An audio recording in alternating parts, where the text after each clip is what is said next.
Ruh-roh, Raggy. Chris doesn't feel good. Literally, the moment I push start, my someone's like, maybe you gotta go to the bathroom and just destroy your soul in the bathroom, Chris. Oh, that's not good.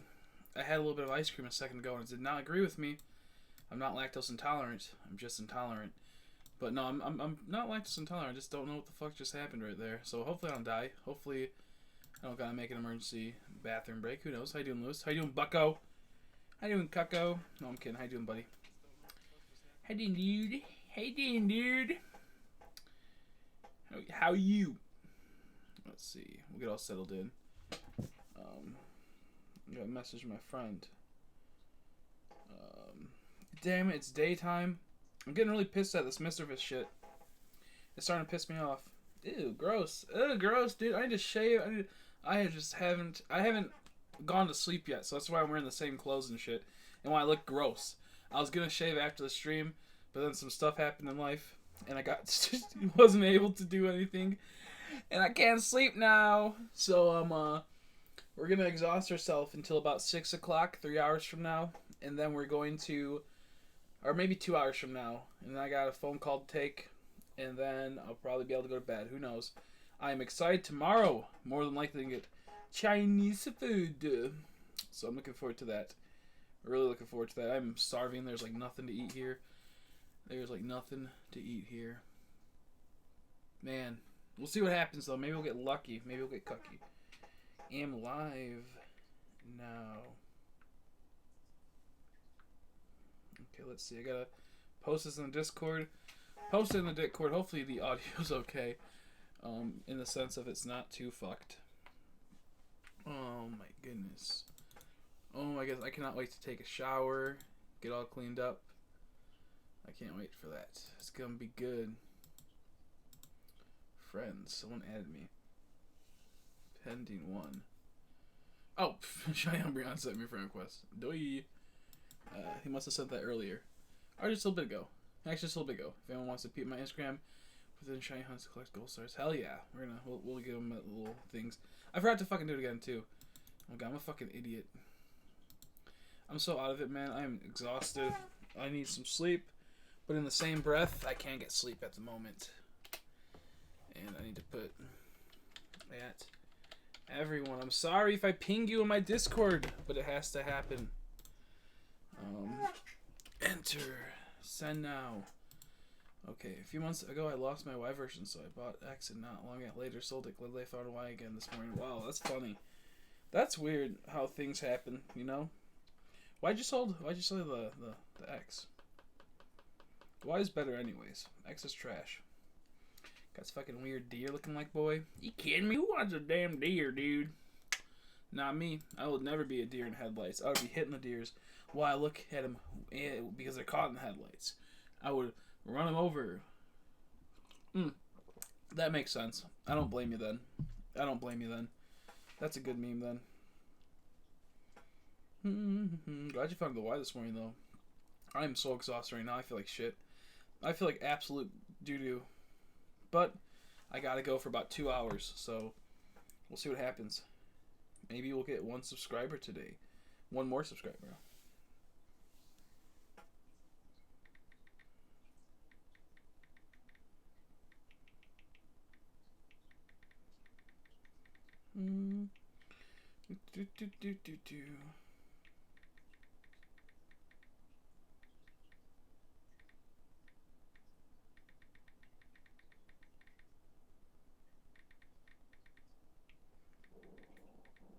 Ooh, see, I don't feel good. Can you guys hear that? Did you hear my stomach growling?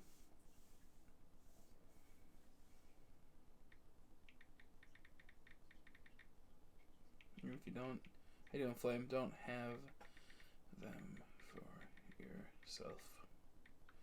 Could you guys hear that growling a second ago? I'm not sure if it was loud enough, but I don't feel good right now, and I might have to go to the bathroom, or I might have to get food. It's one or the other. And I think I'm gonna die. I think I'm gonna die at school in lame PE. Physical education. I hate PE. That sounds horrible. I don't blame you. I am so hungry. I'm in great amounts of pain. I need help. Someone relieve me of this pain. I hope PE ends pretty fast for you. Hopefully it's not there too long. So there's the first encounter of the stream. Not shiny, and if it was shiny, I've been really sad because I don't need another Banary. I don't need another dang gone pink Banary. I don't need no dang on pink Banary.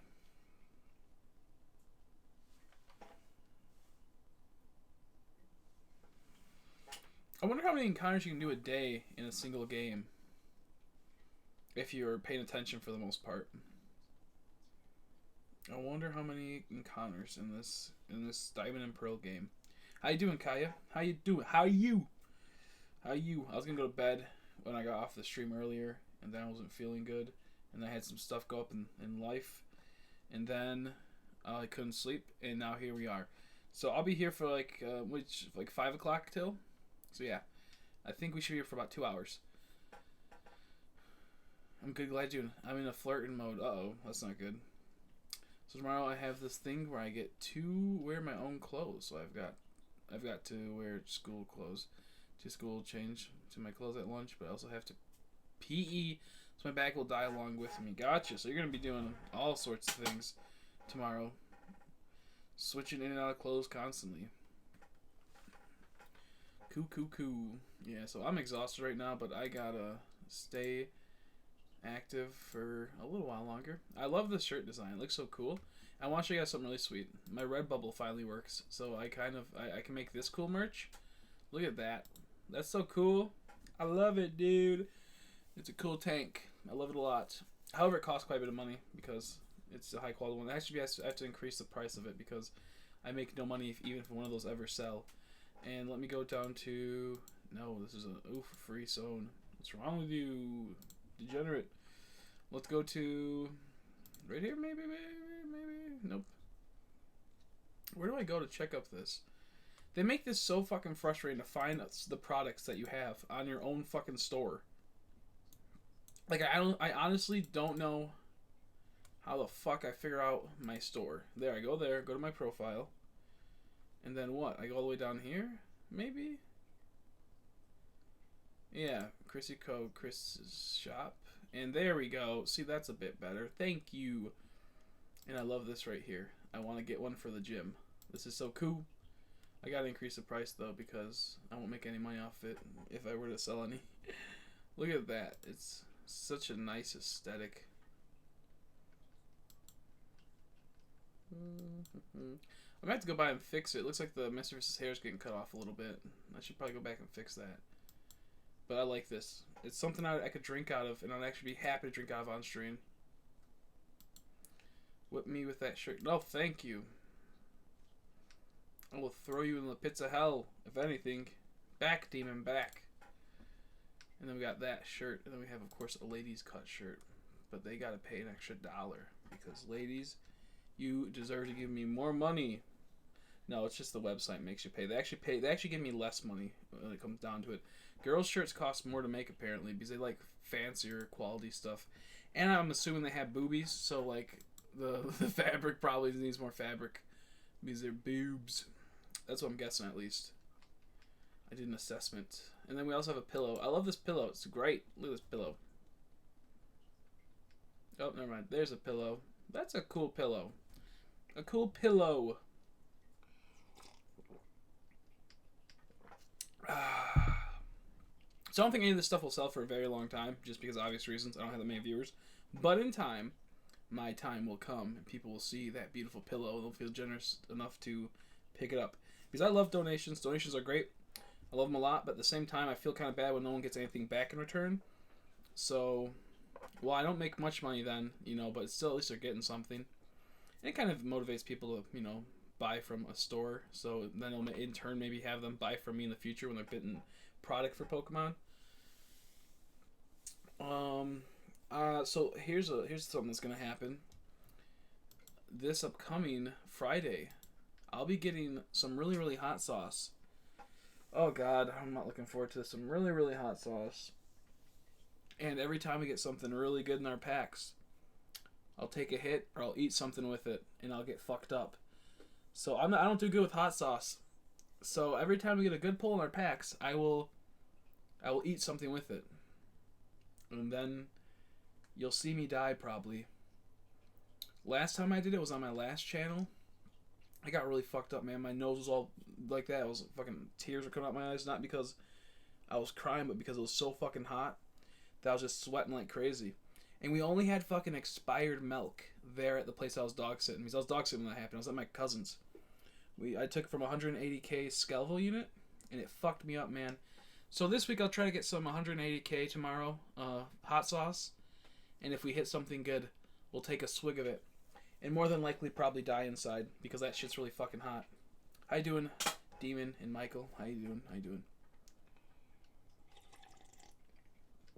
What you doing up, Demon? Go get some sleep. What's wrong with you? What's wrong with you? So that'll be Friday. I don't know what time Friday, so you guys probably don't want to miss that. The only bad part is that it won't be catering towards the European times, so I'm not sure what I'm going to do just yet. I'm thinking maybe we open up 3 booster boxes Friday, midday, or like, no, my bad, Friday night at like 8 o'clock my time. So about like, so, let's see, 5 hours from now, essentially, I'll be opening up probably 3 booster boxes, and then maybe I'll save 2 for European and Australian time, because that'd be kind of rude to have them miss out on a great experience. And I'm not sure if anyone's going to rewatch a stream that probably will be like 2 to 3 hours long of me dying inside because I'm eating extremely hot food while getting good stuff out of packs. Pokemon Diamond and Pearl, baby. Best games in my opinion. That's true. I think they're good. I like Black and White 2 more, but I do like this game a whole lot. I actually have a hate relationship with it right now because I'm not getting shit. So, either way, though, this Friday, keep it in about 5 hours from now, this time roughly, I'll be doing a mega stream, as in the sense of I'll be opening up a whole bunch of, Pokemon product, and it will, if we hit something good, we'll eat some hot sauce or something. We'll just drink it, or we'll put on some, like, chicken or something, and we'll die. And I'll try my best to continue opening packs while I'm fucked up. But since there's so many good cards in this set, I do plan on selling them. I don't think I will, because I will probably ruin a card by probably like sweating too much. So either we can do one of 2 things. Every time we get a good card, we take a hit of the hot sauce, and then we wait till I calm down, and then the next card we get, we'll take a hit and whatnot. Or at the very end of that booster box that we open up, we can take a relatively large hit or consecutive hits back to back. The best thing to do is to... I saw that earlier and I fell asleep. Or not fall asleep, no, I think it was like last night. I fell asleep for about 20 minutes. I actually will follow you back. I did see that. I did see that, my dude. I saw you had some good looking pizza. I'm gonna get you right now. I apologize. I literally think I fell asleep as that happened. I was creeping. I'm like, oh, there's some pizza there. I want some pizza. I got you, little homie. There you go. But, yeah. So, just to reiterate, for people that probably just tuned in and missed it, this upcoming Friday, about 5 hours from this time, we'll be opening up 3 booster boxes, maybe 4, of Unbroken Bonds of the Pokemon TCG. Every time we get something really good, I'll either drink something, some really hot sauce, or do something else, and you will see me suffer. I don't like hot things. Last time I did it, I died. Then let's see, I almost threw up at one point because how much I got fucked up by it. Not because it was extremely hot, but because I was drinking old milk and it did not go well together. I don't think that will happen this time, but then again, it depends on what we do. We'll probably have a lot more people, on stream this time than I did on my other stream, so there'll probably be more insanity to be ensued. So, I'm looking forward to it. I'm gonna die, probably. And then the next day we'll probably do it again, depending on how much my battery either has recovered or hasn't recovered, because there'll be European times and Saturday and Sunday. So we'll see what happens. It's gonna be a good time. I think I'm gonna try Ike again on Smash Bros. Do it. Better to try than not try at all. Man, that's some good stuff. I like me some water, but I never drink it anymore because it's too much of a hassle to go all the way upstairs to get some water. Oh, that looks cool. I like that. That's funny. A whole bunch of... Oh, it's dual-sided? You can make it? That's awesome. I actually might get one of these pillows. And you can put, oh my god, this is sweet. Yeah, I'll probably pick up one of these pillows in the future. I like that. And then Shiny Umbreon, my little homie that made that artwork, he's actually in the process of making some really dope-ass artwork. I can't wait for it for merch. It's going to be, for people that missed it, it's going to be a Honchkrow looking really evil, like menacingly down, like kind of like, you know, like kind of evil-like, but like with like a twist of like, hey, you know, like try to convince someone to do something stupid. It's going to be a Honchkrow with a pimp cane, and then he's going to have his wing opened like this, and there's going to be a whole bunch of dusk stones just lining it, just tons of dust stones. I can't say that. Dusk stones, and a whole bunch of like silver and gold bottle caps. And there's going to be a shiny Murkrow looking up at him, and or a normal Murkrow, I'm not sure yet, kind of like bewildered. And the caption from the Honchkrow is going to be like, hey kid, want to buy some rocks or something? Or hey kid, want to get stoned? Because, you know, Murkrow evolves. I think it'll be really funny. I think it's going to be enjoyable. And then in the backdrop, there's going to be tons of Murkrows glaring down, because Honchkrow is the Night Master, ruler of the night, essentially. And he, like, his scream can, like, bring 100, like, Murkrows instantly to him, essentially. They mobilize and come to him. So I think it'll be really sweet. So I talked to Tori the other night. She was at work. Oh yeah, I can imagine. She's probably working really hard. Probably working really hard with school too. I hope she's doing well. But point being, it's gonna be dope. I'm looking forward to it. I can't wait for that. I will for sure be buying that myself and getting myself all Major League swag out, making sure I look all fancy. It'll be funny, and then that will actually start my shiny lock, which will be father and son shiny lock, where I use Murkrow and Honchkrow and maybe other shiny Pokemon. And it's going to be cool. It's going to be fun. I'm going to lose because I really suck at that game. I really suck. I don't want to do a Nuzlocke. I'll probably cheat, and every time I die, I'll probably just reset really fast. I'm like, nothing happened, folks. And then continue it. Because I'm a dum-dum. Oh, man. Yeah, so some interesting stuff to come. Interesting stuff to come in the future. I'm probably gonna only be on for about an hour and a half longer. I gotta just keep myself busy while I wait for my friend to get out of work. I'm gonna talk to her. She hasn't been feeling too good lately, and hopefully I can help her out with that. I almost don't talk to people on the phone, but it's a close friend, so I don't mind it. And what else? After that, I'll probably actually get some sleep. I haven't slept yet. I slept for about like 15 to 20 minutes last night, and 15 to 20 minutes earlier today. So I had these weird power naps. And it was just weird. So here's hoping that we get some good sleep tonight. And then we can do some fun streams. Oh, one second. Got a message, I think.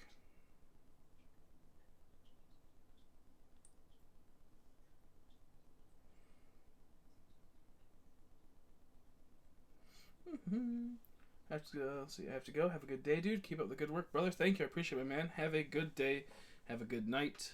Just make sure that you take it one day at a time when you are getting your ass owned by Ike. Because he will dominate you. If I was playing you, I would beat you with Ike. No, I'm kidding.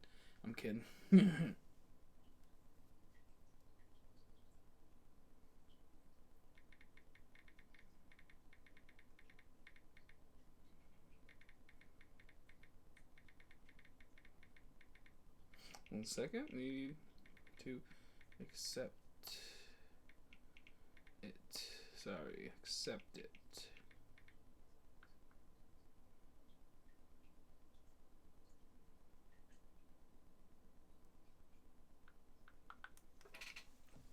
I ordered my case and processors, and so far I spent 90 pounds, 90 euros, 90 pounds. I think it's 90 pounds. Jeez Louise, that's like 100 and maybe like something over here. 100 and like, is that 160? 100, 150? I think, isn't it? Wait, no, probably it's like 1.5 currency exchange rate. So like 140 something, like 145, maybe 135, something like that. Something crazy. It's pricey stuff. Excuse me. Glad you're going forward on it though, rather than just to sit still and go, should I have done that? I don't know. Should I? I don't know. Rather to move on than just sit and wait. Being alive and standby, like my shirt says. That was gay, but it was a reference. The processor was half off. Well, there you go. Good stuff. I love deals, man. That's why I think this is gonna be really cool. Owning like a card shop type thing. I get to do deals all the time. Get to do them. Get to work on them. Just have a great time. I think it's gonna be sweet. All that type of stuff because I love doing deals. And getting that processor half off is such a huge burden. Lifted off your chest because that stuff adds up fast. Even $10, like if you bought something that normally would have been $20, you got it for $10. That's such a people don't realize the value of money anymore. Even like $2 going down to $1, it's people just don't realize how much of a big thing that can be throughout time and whatnot that you spend because people are like, oh, I'll just pay full price for this, fuck it, but don't realize how much of that money that they did at full price instead of waiting and doing research could have been up to other stuff. Just cool, just crazy cool. I don't know. Maybe I'm just cheap. Maybe I'm just like a guy that's like, I can't be spending this much money when I don't got it, even though I might have it. Who knows? Man. Oh, I'm feeling really hopeful right now, but also a little sad. I think I'm in like that weird state of I'm happy but also sad at the same time. I don't know how to explain it. Overall, I'm happy. I think it's also impatience. I'm really jittery. I'm waiting for this stuff to come. I'm hoping that we get some good cards out of our booster boxes we open. I'm praying they go well. I could always just sell the booster boxes straight up. I bought them for about $88, I believe.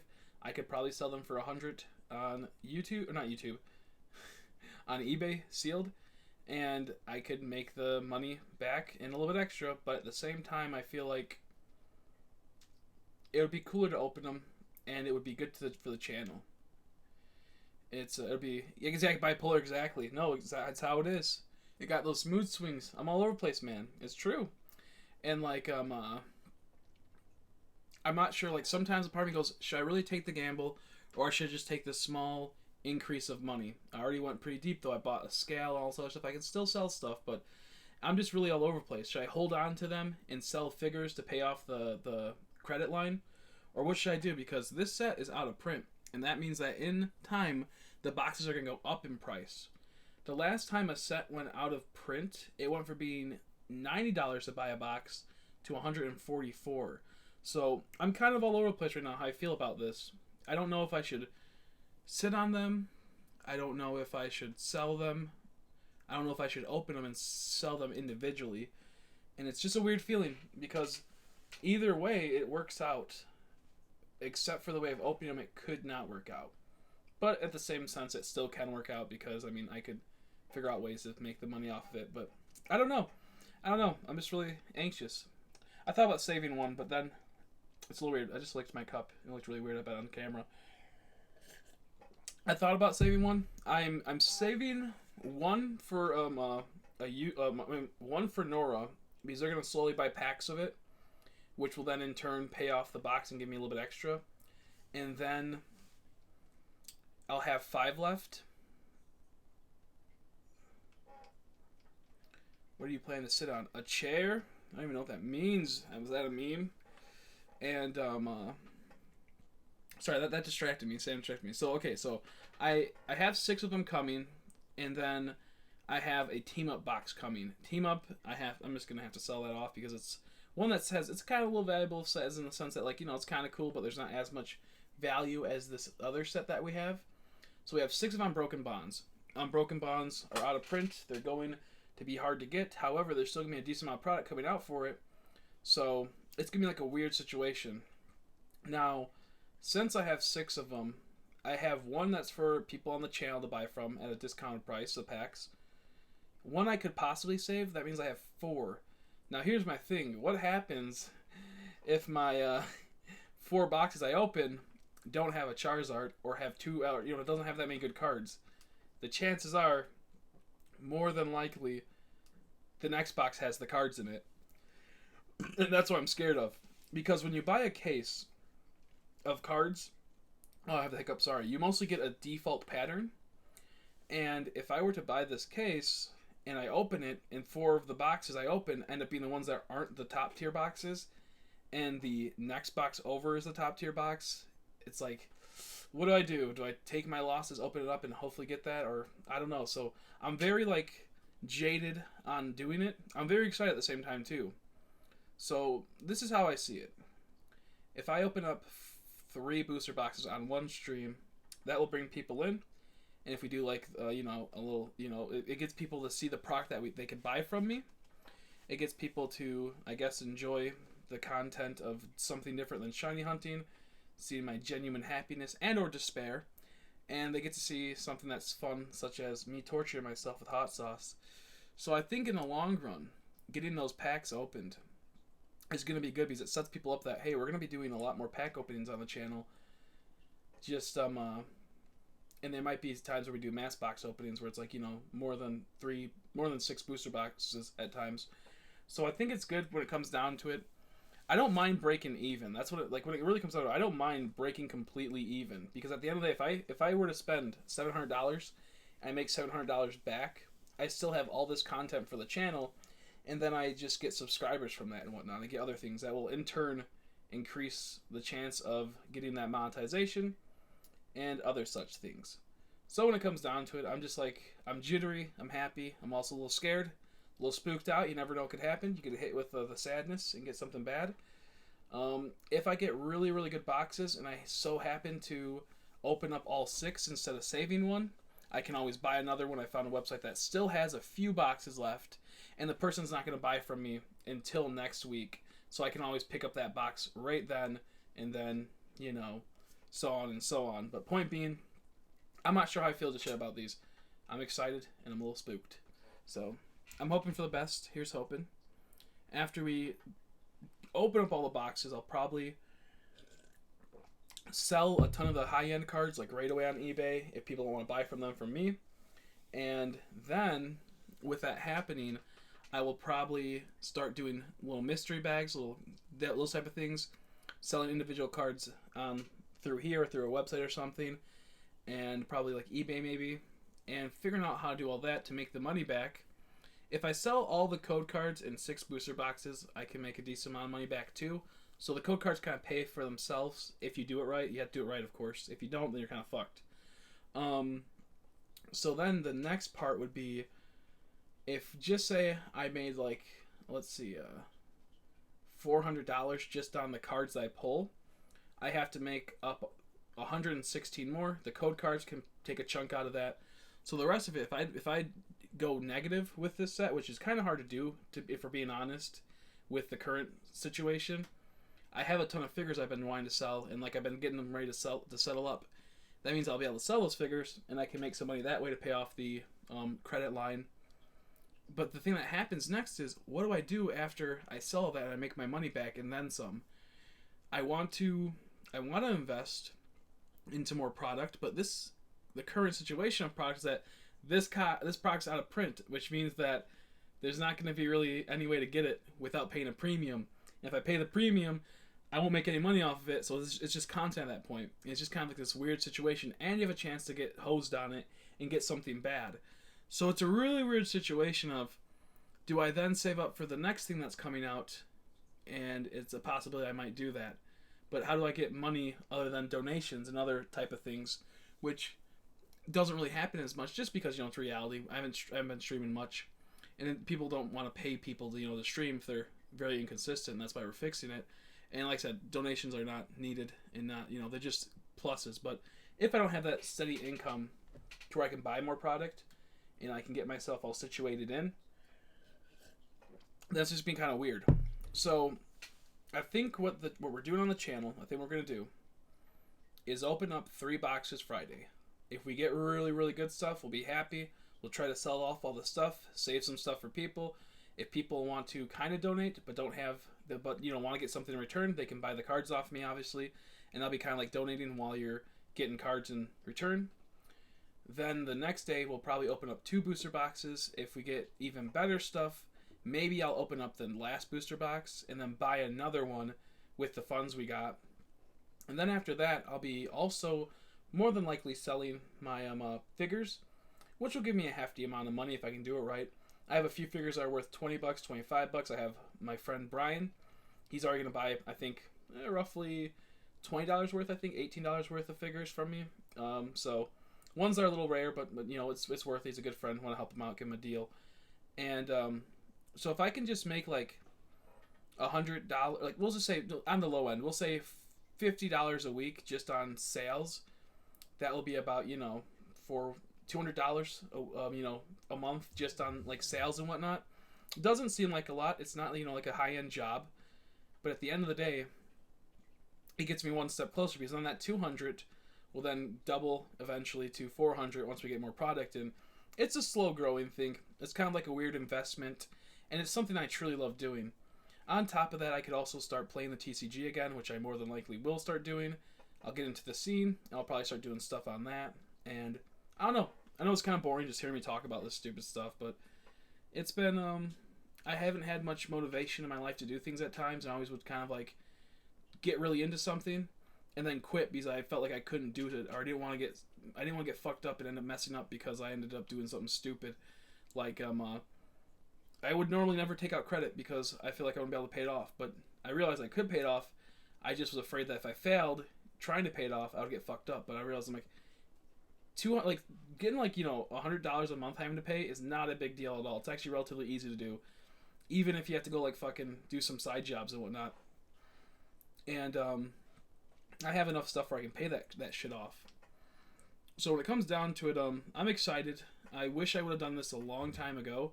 Probably when I first started this channel, I could have gotten really far in the game of this, and probably would have been in a better situation with all this set up.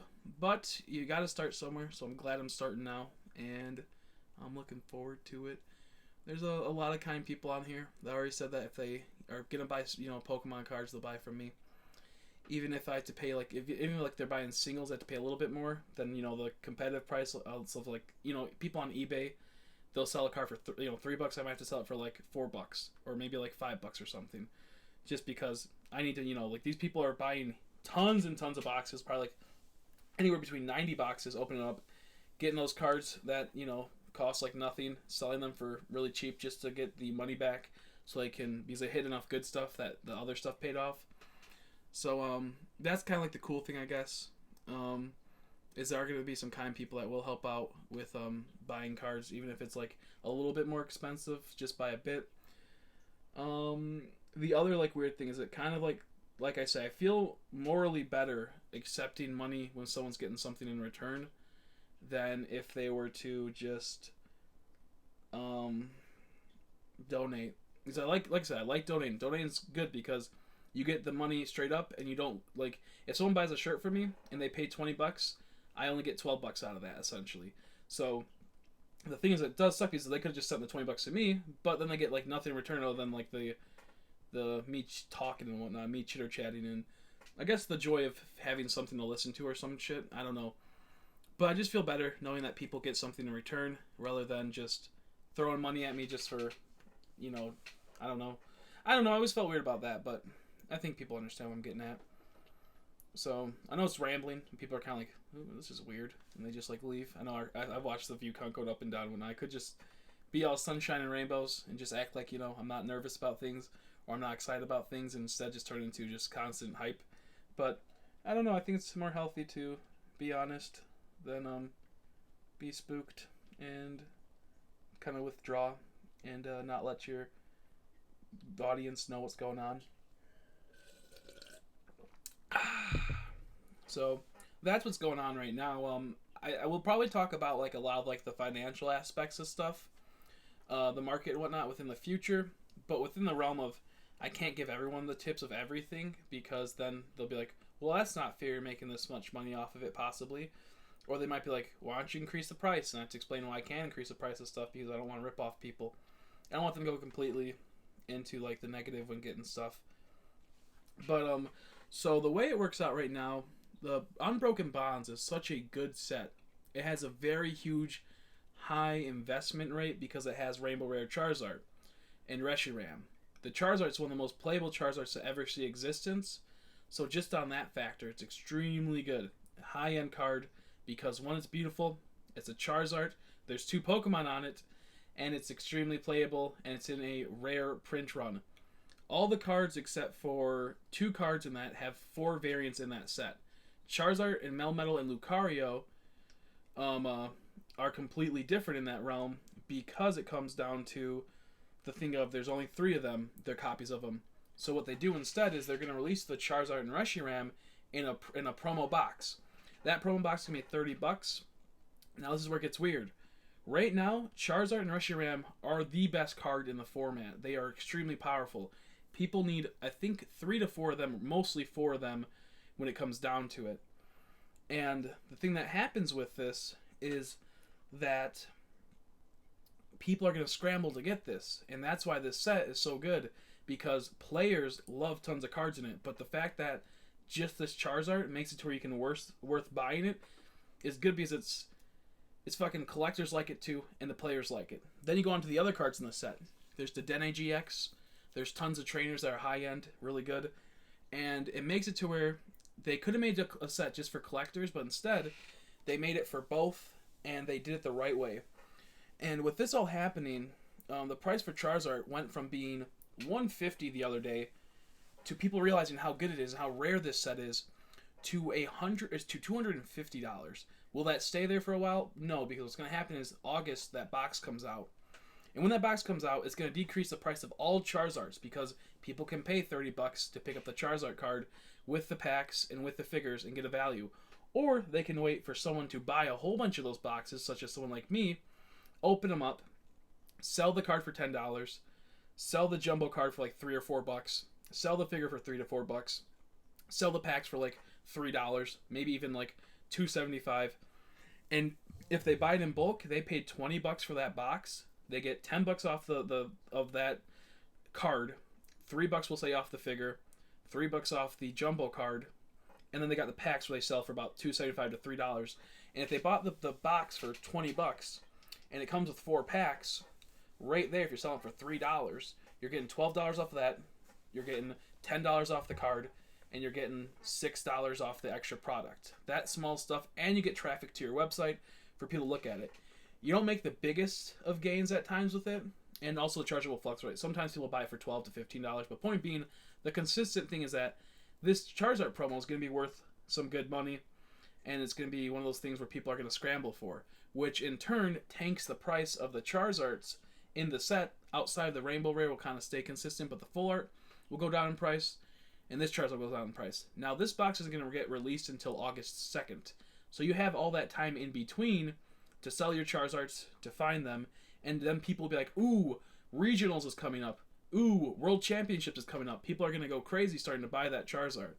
Now, what I've realized today, because I do market watch, every day I wake up most of the time, I go on all the listings of everywhere, I go on multiple websites, see how much product they have left. I bought my booster box on Saturday, I believe. I bought it on Saturday of not a booster box, a case of 6. There was only one left for that case of 6. Then it had lots of 3 times over. So they had 9 more booster boxes, and then they had single booster boxes. Probably I think it was about like 20 of them or so. Maybe it was no, it was less. It was like 10. So keep in mind on on Saturday they had that much product left, and sometimes boxes sell a lot fast, sometimes they don't. So my thing was I'm like, I feel like these are gonna go away relatively fast. So I pick up that, I get the shit, all settled in. They have all that. I go to another website, I check the inventory. There's a good amount left. I go on eBay, I check the inventory. There's a decent amount left. Maybe like 2 to 3 booster boxes sold. Then today I wake up. I check my website that I bought the boxes from, where they had multiple things. Everything's cleared out, except for Elite Trainer boxes, because Elite Trainer boxes for this set is really weird. But all of it's cleared out. I'm like, okay. Now I realize what's going to happen. I understand why that Charizard went up overnight, last night, to pretty much 150 to 180 to 255. How you doing, Gaming Demon? Sorry if I'm talking in the middle of something, so if I ignore you, I do apologize. I'm not ignoring you, I'm just talking. But then I go to eBay, and in the last couple days, only like 4 booster boxes sold at a time, maybe 1 or 2. In the last day, tons of them sold, cases sold, and people realized I have to mass buy this product right now. I went to a website that had tons of cases left. I put it in my inventory on Saturday. It was Monday. I put in my inventory 5 cases. That's 30 booster boxes. And I still had room, so I put 5 more. Still had room. I put another 5. They had over 15 cases. That is, when it comes down to it, roughly about $5,000 around in the ball range. And they all got wiped out. All today, they're all gone. Now he just has single boxes, which he's selling for a higher price to make some money. And all those cases just got completely devastated out. There's either one or two things. Someone went around and bought all of it because they know the value of the set. They're curving the market, completely taking them out. And or this website, not the one that I bought from, but this website is actually taking them off the market because he knows that if he takes them off the market, it goes from being a $80 set, because it's new, $88 set, to a $100 set per box. We'll say $100, that's the base average, to $144 off of just people selling. So either that person took all of them off, someone full sale bought them, but I'm not 100% sure what happened with it. But my guess is there's a person that realized all the potential this set has and the huge increases in price of stuff, and he just went by and just got the rest of the inventory they can find online, with keeping a few left open with, of course, like, you know, the boxes. What's the site you're talking about? DA Card World is one of the sites. Another site I'm not gonna say just because I get my product from there and I don't want people sniping all my product. But they have okay deals. They're pretty good deals. But DA Card World was one. I think PokeOrder had it to where they had some cases that got wiped out. Then there was eBay, of course, got hit. That's where all the people pretty much suckled down all that. And all these websites just went down completely with all their inventory. And which is good because it means that this set's going to be valuable, a lot more valuable. And if there's a reprint, all that value will be shot to shit. But I think Pokemon will never do that. They did that with Roaring Skies, and it completely fucked them. Completely fucked them. People were so angry, and the market got crashed for Pokemon when that happened for a bit. So I think this set is completely going to be out of production. We're only going to see, like, the Charizard box I talked about earlier. That will come out still. We'll see, I think, 1 or 2 other boxes that have packs in it, that have heavily packs of it. But outside of that, this set is a very high-end set that's like a holy grail. The next set, I'm not sure. I haven't been marketing the Japanese market. I haven't. But there's some good stuff in the next set, too. And then we go into the next set after that, which is going to come out 2 weeks over, a mini set. And it's going to be Ultra Shine GX, which is a high-end set because it has all of these beautiful cards, possibly over 100 secret rare shiny Pokemon in it and whatnot. And these cards will get all these reprints. However, I think they're going to fuck it up by making all the cards that come out in that set where you can't use them in the TCG. They won't be eligible to play when they get rotated out. So half the cards are like just axed. They're just for collectors. And that's why I'm scared about that set. I don't know if I want to pick up that set. But when it all comes down to the big round, how you doing, by the way, Elliot? The big roundabout of it all is this set is a very spooky set to get into if you're getting into it late, because searching for the product is very spooky. I wish I would have taken them 2 months ago and actually just took the leap of faith and ordered a whole bunch of product and sold other stuff to pay off debts and whatnot, of like credits and whatnot for that. So yeah, I think your idea is an interesting but very difficult one to pull off. It is. Okay, that's why I said, like, the reason why I feel like I can do this is I have a pretty good personality. I can talk for hours. I get to know my subscribers, my viewers. I get to know them well, and I treat them well. When it comes down to it, I treat them pretty well. I make sure I pay attention to them, talk to them when I can outside of the streams, and that builds a friendship between them. Me and you guys. And people are willing to support people that actually care about their well-being compared to some shady company, some random guy that buys the whole entire market of something and just sells it for a huge profit, and or sells it all the other shit into the dirt to where it just destroys the current market while he gets pretty much everyone buying from him. So I think the thing that can happen with my channel, with it being the way it is, I can get it to where I can make a semi-successful card shop online because I have good, nice people that will support me when they can by buying product from me, compared to other people. They try that and it doesn't work too well. Good people to take note that do this type of stuff that are relatively like good people is like Darium's Pokemon. They do a good job. They're very transparent with a lot of things. Not so much like recently. They've been kind of like a little here and there with it. But when it comes down to it, they're pretty transparent. They're a business. They know what they want. They know what they want to do. they can't give all these crazy deals, but they can still give really good deals. And the way they could do it is really well.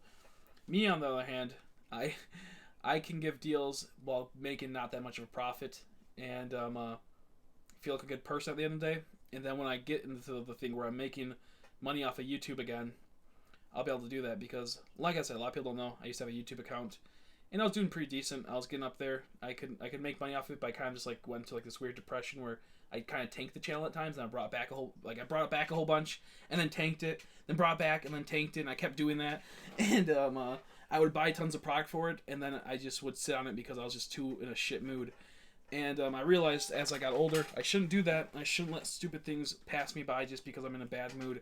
And I can change that mood if I just go through with not worrying about what other people think, and not worrying about current life situations taking its toll. So when it came down to it, I know how to build up a channel. I know how to do this stuff in a genuine way, not a way to where like you're clickbaiting and shit. I mean, there'll be clickbait stuff here and there, you know, that you gotta have that every once in a while. But I think people like watching people. I think people that will support people like to watch people that are genuine, because you can have tons of viewers, like you can have like 1,000 viewers watching you, but they won't, most of the time, won't buy your product, and it won't help you out with stores and whatnot if you're just like not a genuine person at the end of the day. Like they can watch you for the enjoyment factor, like, oh, this is fun, I like this is great. But when it comes down to it, why would you want to slip someone a whole bunch of money when they only see you as a dollar sign, and they don't care about your well-being for the most part? So that's how I see things. I think I'm taking a pretty big leap of faith here, and if I can do it right, I can do it. I seen this one guy, no personality whatsoever, buy the market for cards, make a YouTube channel, do well just because he knew how to play the market. But he doesn't, like, when it comes down to it, like, he's not an interesting person. He's very bland. He's very vanilla. He has nothing of value and substance did he bring to the actual table. This is not me saying, oh, I hate this guy, I think he's stupid. It's like, that's just the reality of things. I'm not gonna like, oh, how you doing, Jeffrey? Thank you for the luck. I appreciate, my man. I'm not gonna sit here and bullshit and say that, you know, it's just the reality of things. I make some bland content too sometimes. I'm boring sometimes. I get that. But when it comes down to it, I'm a relatively, I guess, interesting person to, you know, hang out and watch for the most part. We tend to have fun here.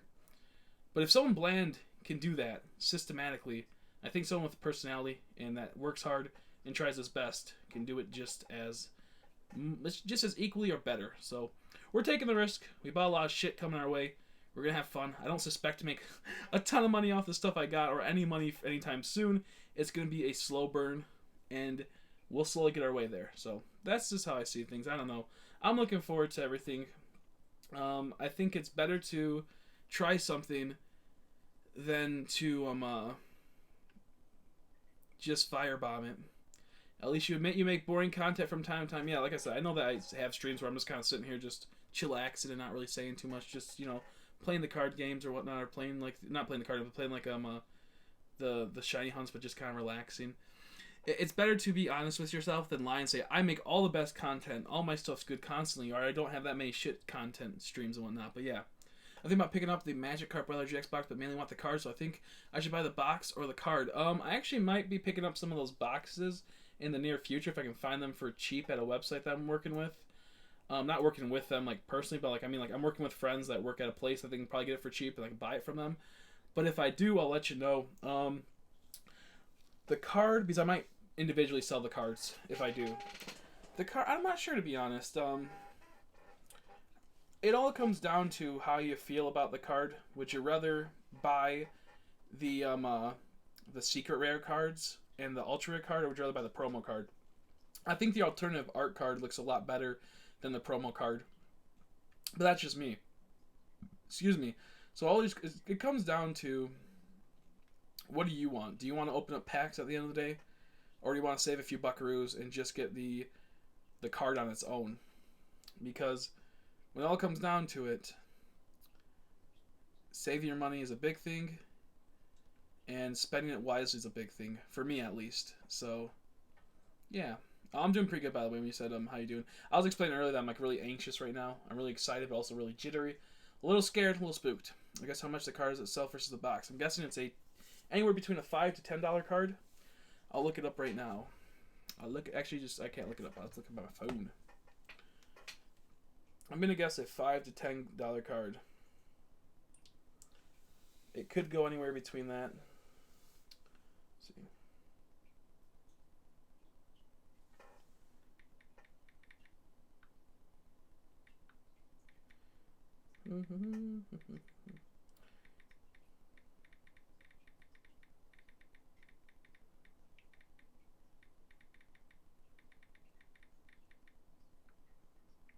Okay, let me look it up right now. Sorry, I'll message a friend back.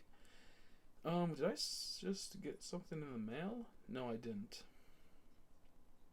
Wait, what? Oh, send me a friend request. Okay, we're good. Sorry.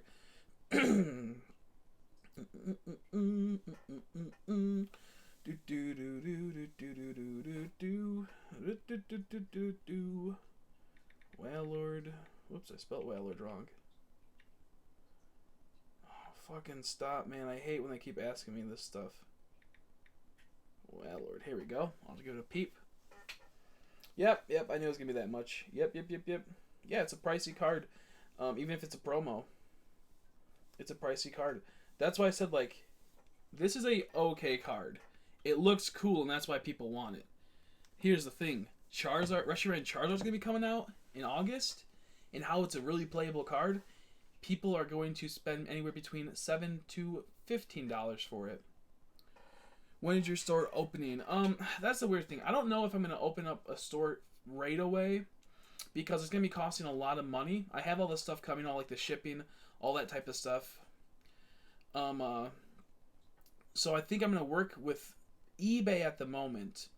And in the back, when I have a little bit more money, slowly work on a website. I might try to find some people that know how to work stuff. I might be able to start the store within the next month. End of this month, possibly. But Charizard. But eBay's for sure going to be one of the stores. And then you can also buy from me directly. Like, we don't need to actually have a storefront. If you see something I pull or see something that you like that I have, you can always just be like, hey, can I pick that up? And I'll be like, yeah, here's the price of it. That's actually the easier way when it comes down to it, because it cuts out the middleman of the store. But like right now, like we know we've been showing we have merch now, which normally I don't want to do merch because it's kind of spooky knowing that I just made a merch design and it's probably not going to sell for a long time, which is fine. But it's just a simple fact of it's better to start it than to push it away and just go like, no one's gonna buy it. You never know when someone has $20 to just pop down on that merch. You never know. I'm a collector, but not of the super rare cards. I just collect cards I like the way they look. I also collect claymation and shinies. That's true. Reshiram and Charizard together forever. But what's it? That kind of like sound like a Pokemon cry. Is it Babarrel? Or which one does it have? It has like a really weird Pokemon cry like that. But yeah, no, that's a good way to think. I mean, at the end of the day, what do you want out of collections? Yeah, I appreciate it. So like, what do you want at the end of the day? What do you want out of your collection? Do you want to you want to be a completionist and try to get every single super rare, ultra rare, secret rare, all that type of stuff, or do you want to be satisfied with the cards you look at? Because I like to collect all the shiny cards. I like to collect all the cards with value. I really like to look at my collection and be like, wow, that's a pretty collection. It took me a long time to get it. Some people might have opened up thousands of packs to get this one card. I traded away for something. It's just crazy. So there's a lot of cool things that, like, when it comes down to it, collecting for me, I like getting all of things that are really rare, that are hard to get. Stuff that would take time to get, stuff that makes me research to get a good deal on it. And I have a few cards I like to collect just for the artwork, but I mostly stay away from just collecting out of that, because then there would be too many cards for me to collect. When I started going into stuff I like, I started hoarding all the purple cards. Anything that had purple on it in the Pokemon color, I started collecting. And that turned into just having a whole bunch of shit cards that weren't even have any value and just took up space. So I mostly stick to just collecting the ultra rares, just collecting the secret rares, and enjoying it. I wish I picked up the Pikachu EX box when it first came out. I don't remember that one. I do remember, but I don't at the same time. But yeah, and like when I said, like, when it comes, let's see, I'm playing Poke Draw. I have 45 seconds to draw it, so they'll look weird. Gen 1er. I wish you luck on that. Hopefully you get some wins. Let's see. My B-Day is coming up, so I think I should be able to get the Misfits shirt for my B-Day. Oh, that'd be cool. If you can get it, that'd be sweet. I make a $12 profit, I think, which I still feel kind of bad for taking it because it'll be like, I think the shirt is $22.57. I don't like charging that much, but at the same time, I need to make a decent amount of money just on that, and because shirts aren't going to sell that much. So just getting like $12 off of a shirt helps out a whole lot. It really pushes me forward. And then, of course, like I said, I'm doing deals on card packs. If in America, card packs normally cost about $4.50 at the end of the day with taxes individually. I can sell the current sets for $3.50. If you buy more, $3.34, and then if you buy a whole lot, down to about $3. So it really does save the people a lot of money. Of course, you have to factor in shipping, but shipping I can probably cut down so it's not as much. So it'll be a little bit lower than going to the store, but also I'll add in goodies and whatnot. I'll have a whole bunch of promo cards. Point being, at the end of the day, I'm going to try to give my subscribers the best type of experience they can when trying to support someone they care for, while also getting themselves something in return. Because like I said, I like donations, but you get nothing in return. So you're going to have an eBay store, right? Yeah, I technically have an eBay store right now. I only have one thing on it. It's just Mega Bloks at the moment. But I could I could list something right now if I want to, but I just don't because I don't have my bubble mailers in, which will come in Friday, and I don't have my other thing. Ah, my leg is wet. Jeez, that sound. Is it your dog this time? Did he give you a lick? Did he knock over something? I have this really funny Wallord I showed last time. I got this made from someone named Paul Souls back in like 2011. Wanted to help them out because they're an artist, and I wanted to motivate them, and so I gave them some cards to do this because nothing's cooler when you're an artist and you have someone believe in you. Very, very funny. They were a younger person, and I chipped it, sadly. I lost its little fin. But I love this thing. It's so funny. They made a Dunsparce one for me, I believe. They made a Yamna one, and they made a few other ones. And it's all of this like really fancy like Play-Doh-ish clay. And oh, I love it. Sadly, it's broke. Right on the tip. But I still cherish it. Cool little thing. I hope all is well with them. I haven't even checked their shit in so long. I should look that up later. My first Pokemon was Nidorino. It looks terrible. That's funny. I bet it doesn't look too bad. It could be worse. It could look like a Nidorina. But, yeah, so I'm really excited for all this to start going. You have to pay a lot. Worscar, exactly. A Sharpedo bit it. You have to pay a lot of attention to the market. Like, a lot of my days will be waking up, checking the current market, making sure it's all fine, making sure nothing fluctuated, predicting the market. That's the biggest thing. Most people that buy Pokemon cards and sell, I'd say about 50% of them don't play the game, and about, like, 75% of them don't understand the game. I'm still in the process of trying to remember the TCG again, because I used to be a die-hard fan of the TCG. But I got out of it, so I'm recently getting back into it again and understanding the value of stuff and whatnot. So it comes down to essentially knowing the market, and it's really not too hard. It's just knowing when to buy stuff and when not to buy stuff. Excuse me. I don't have a distributor, so I have to buy stuff online at deals, and I have to find the right places. I have to search a lot to get just a deal. Like if I buy these Charizard boxes, I'll be buying them for $20 each. People will be buying them probably at a distributor for about probably $13 to $14 each if they buy it in mass. If I had a distributor, I could probably buy them for about $16 to $17 each. That doesn't seem like a lot. Even if I bought them for $18 compared to the $20, it adds up fast. Like buying 6 booster boxes, we'll say at $90, it gets pricey. But then buying 6 booster boxes at $88 cuts the price greatly because that's $2 6 times. That's $12 right there. Or no, actually it's $2 6 times, something like that. It's like 12 or 24 or something. 12, yeah. Point being, it's 12. That $12 saves so much in the long run, especially when you have not as much credit, not as much money to spend. Those small things add up really fast, especially when you come into things where you're doing kind of like a lottery when you're opening your shit. It really is weird because it gets into the realm of, oh no, this isn't good. This box probably, at the end of it, when I sell it all, probably gave me $86 worth of value. I paid $88. I lost $2 on it. Oh, that happened again on another box. Uh-oh. And so those $2 really, really, really add up really fast. The champ goes in second and looks more terrible. If I find a Nidorino in the Safari Zone, good chance it'll flee. But I'm okay with that. Gotcha. As long as, just try to get that on camera. At least you found it, you know. At least if you can catalog that, that's better than just throwing it away. So, like we're saying, the next set I have to fully look into, see what's coming.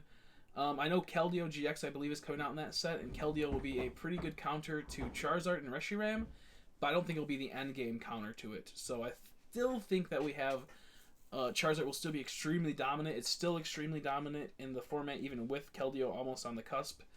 I think people are still pretty invested in the Charizard and Reshiram. Then we look into the next set after that, which is 2 weeks after, and that is going to be, goodness, trending sucks, the end game. I actually had that spoiled for me, and then I watched another trailer and it had it spoiled for me, so I was like, so I'm dead inside. We're not going to talk about it just because of obvious reasons. So, when it comes down to it, the next set that comes out is, once again, it's going to be a reprint set for America. Reprint sets are good most of the time. A reprint set essentially means that any card that is currently out gets reprinted in a new form, and it will decrease the value of the old card and make this new card not so valuable unless it has a reason to be valuable. So the reprints are going to be cards that will be shiny Pokemon. So there's going to be a full art Zoroark shiny card that's coming out. There's going to be like a full art Scizor, a full art Stakataka, a full art Charizard. That's going to be all shiny variants, and they're going to be relatively hard to pull. But the other cards that came out during that time are going to go boosh in profit most of the time, in value. And they're going to get degraded really, really easily. But this is what normally happens. When you have a reprint set, that means they keep the cards in rotation, which is really, really good. Because just say you bought a card that was in 2016.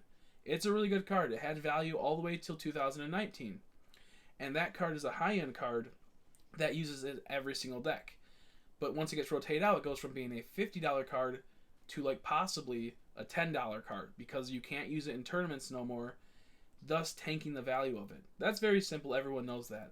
But with reprint sets, they make it to where, oh, that card came out in 2016. Here's the same exact card, but it's out in 2019. The set that it rotated off of, it is now in the current set again, and now you can use it again. So that card that went from 50 will take a hit, probably go down to anywhere between 40 to 30, but it will still stay in rotation. This new set, Ultra Shine GX, is a reprint set. It's possible, though, and this just talks about that this set that gets reprinted, they're not going to keep in the format. So all this is doing is just making a set for collectors, and all the new stuff that's still kind of there, that still can be used for like the next year or two, all those ones will get use, and they'll have a more rare value. But all the other ones, which is more than half, I believe, of that set, will be completely hit down to, they're good in that set, but everything else gets completely destroyed. And people don't really want those in that set as much compared to the other stuff, and it's a really risky set to get into because it's going to be a non-normal set, as in you're only going to get them in probably like little figure pins sets. You probably only get them in GX box sets, and you probably only get them into like the huge Elite Trainer type boxes, like how there's a Ho-Oh box, and there's the Dragonite and the Kingdra box that they have for like Dragon Majesty and Shiny Legends. It's going to be a set like that. So the way you get packs is going to be a little hard, but the way they do is they mostly flood the market and fuck everything up. So it's a really weird way that this set could go. It could be really good or it could be really bad. Right now they have 2 pin sets, which will have Mewtwo and Mew, and they're going for about 15 buckaroos. And, excuse me, that's the bad sign you don't want to see, because that means that the next thing that will come out is a huge-ass trainer box eventually. Or not next thing. The next thing will be a GX box, then another GX box that's a little bit bigger, and then a huge-ass trainer box. And the way that you would get these is going to be really weird. They're going to flood the market and dilute it, and the pull rates will probably be really good, but in the sense of they will not have as much value. Like, if you look at Shining Legends, when Shiny Mew first came out, he was like $50. Then the market got flooded and realized how easy they are to get those Pokemon. It dropped it down to like, it's like now like a $10 to like $5 card. And it goes all over the place. Now, due in time, those cards can go up in value because that's just how it is. That's how Pokemon works. Cards that were Secret Rares, Ultra Rares will eventually go up in price. But to tell the way a set is made right is that Mew should have stayed at $50 to $40 after the initial release.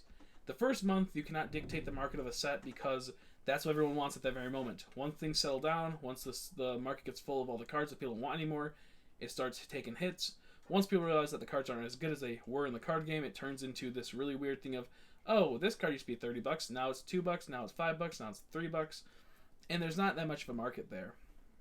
So, it's really weird and it's really spooky. Also, for my B-Day, gonna try to get a European version of Shiny Legends Super Premium Collection Box. Why European version? Is there something special about it?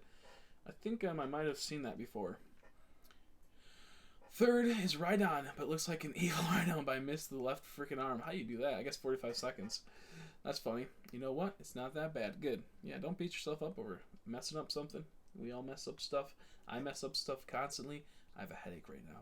It's cheaper. Gotcha. I don't blame you. And like I said, if you're a guy that doesn't care about that type of like value of your cards later on, don't spend more on stuff like that. If you can get a cheaper thing, get a cheaper thing. That's why I'm like, if you like buying Korean packs, buy Korean packs. If you don't care about the value in the long term or what could become of it, buy Korean packs. English packs are cool. They have high quality. They're great. Korean packs are pretty decent quality, but they cost less. The only bad thing about Korean packs is when it really comes down to it, I'm not always 100% sure if Korean boxes are worth it in the long run compared to American boxes, because mostly in a Korean box you get 2 to 3 hits. Sometimes you get 4, but that's really rare. Where, you know, then if they cost, like, we'll say $30 each, you buy 3 of them, that equals about roughly 1 American box. So if you're hitting, just say, on the average of 2 per box, you get 6 ultra rares on, you know, for that. Where an American booster box, you open up, you'll mostly get 6 to 7, and that's about $90 to $100.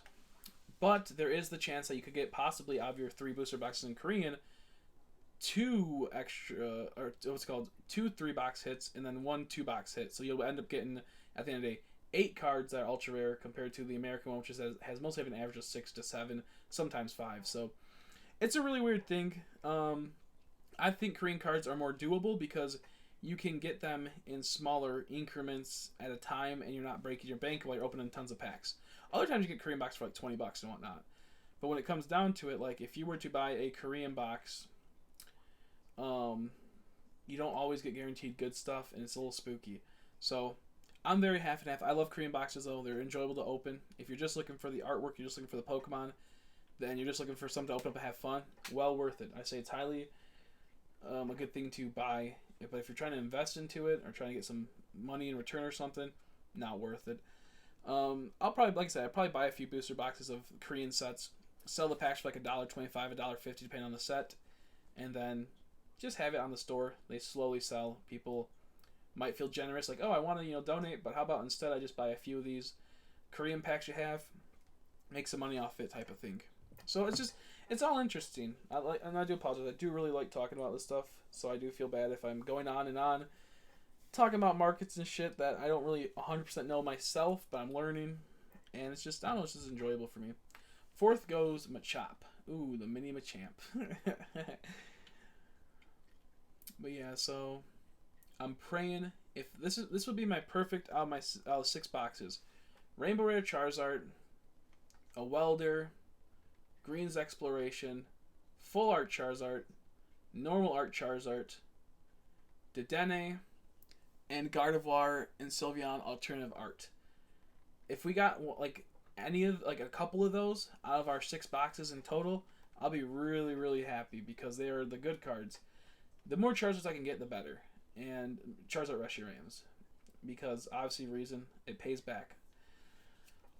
Then of course it comes down to like I said, I think the cool thing about having like Pokemon is I think most people when they play Pokemon, they always are playing gambling games. Like every time they get into a battle, they're taking that little roll of the dice and they're gambling. So I think just that there's no value lost outside of wasting your time. The value you do, the thing that you gamble away when you shiny hunt, is not money, it's your time. And you might spend like 400 hours of your life going for one shiny Pokemon, but when you finally hit that jackpot, it feels great and it's well worth the payoff. So I think people that shiny hunt that have that inherent We already have a thing where we're fine with gambling because we will get a hit eventually, and it will be justified when we hit. So, what I think that's why I think like selling like packs and also selling like grab bags is gonna be good for me, because instead of it being some really toxic thing,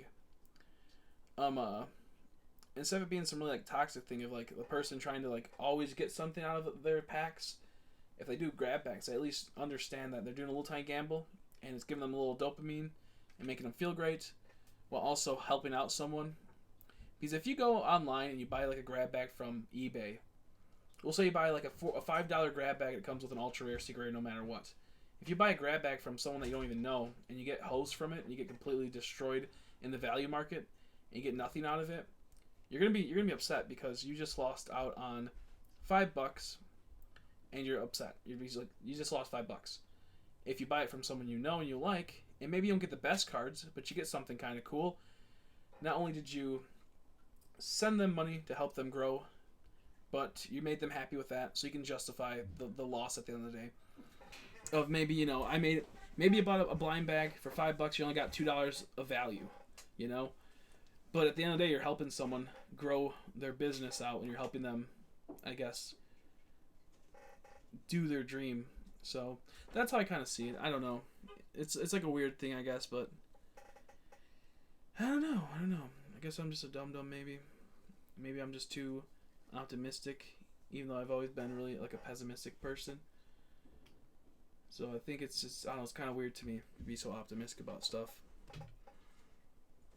I don't like relying on people much because it feels like you'll never be able to pay them back in certain situations, and to take someone's time away from them and not be able to pay them back accordingly is something that is a hard thing to swallow, because then you're in that self-doubt. Then you're in that self-doubt constantly. I'll try and unbox the stuff I get from you if I can. I'd appreciate it. Like I said, you don't have to. You don't want to. But if you do, it's always helpful to spreading the word. It's just like if you ever see people that are obviously like that collect cards or anything like that, you can always, a great way to support is tell them about me. Don't go on other people's streams saying, hey, you gotta buy from this guy. Do this right now. But like if you're in like another stream and the person is talking about cards, like, hey, I know of a good person that sells cards for a good deal or sells packs for a good deal. Always, it's word of mouth is what helps a whole lot. People don't realize how much it helps. How you doing, Lucario Aura? How you doing, buddy? Hey, how you been? Let's see. 5th is Meowth. That's right. But his yellow bit is ice cold. Didn't have time to fill it in. It happens. Yo, bud. How you doing, buddy? I said hi when I saw you on Twitch, but I'm not sure if you heard that. So yeah.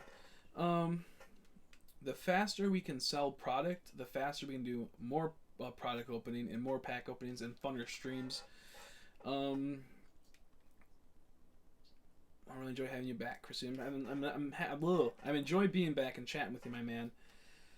I was just in a bad spot. I had to heal myself up good before I could try to make other people happy.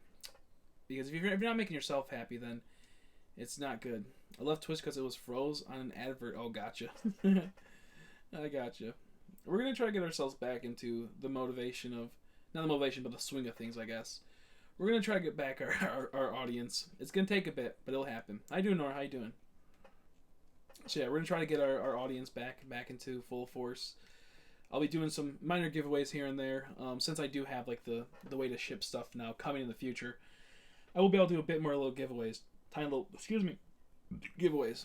I found Shy Mr. Mind. Oh yeah, I saw that. Congrats, by the way. I think it was I didn't get to watch it yet, but I think I saw you post it on YouTube. I didn't get to watch it yet, but yeah. Please go check out Lucario's Aura if you haven't. 6 is Tauros, but with no tail. Oh my god, that'd be so weird. There's some Pokemon that, like, they have their tail and you take it for granted, but then you see them without tail. It's awkward. Sorry for making you. You didn't make me mad. You just made me. You had to be upfront with me on stuff. I was a little upset, but not too mad. The thing is that I have very limited money, and I took money that I don't have from a company. And when you do that, you have to pay off that company in time. If you don't pay off that company in a certain amount of time, you then will owe a lot of money. So when you said, could you please get a team-up box, I said, yeah, I can get it for you if you're going to buy it throughout the rest of this year. with that happening, you said, yeah, I could do that. So I bought it, which I wasn't going to. And then I picked it up, and it's coming in the mail. And then you said, oh, I don't want it no more. Now, it's not a big deal, but the thing is, it kind of is. Because it's a thing where now I'm out I'm out like about $100 on that team up box. So I have to figure out a way to sell it, essentially. And the thing is that team up is not that it's hard to sell, but so many other people have a product for team up. And it's a valuable set, but it's not a valuable set to buy one box of and to break down one box of. So that's why like I have to get rid of team up faster than other stuff. So that's why I have to like I want to get rid of my team up as fast as I can so I can make my money back from team up so I can buy more of like Unbroken Bonds since Unbroken Bonds is getting sucked up out of the market. So yeah, so it comes down to trying to figure that out. Now if I when I open up my box of Unbroken Bonds and it ends up if I end up getting like really good pulls, then I won't worry as much about the team up not selling because I could sell off a lot of stuff to pay off the team up set.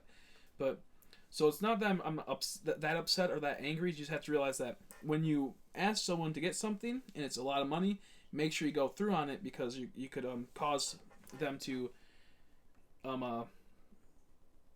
get in a rough situation.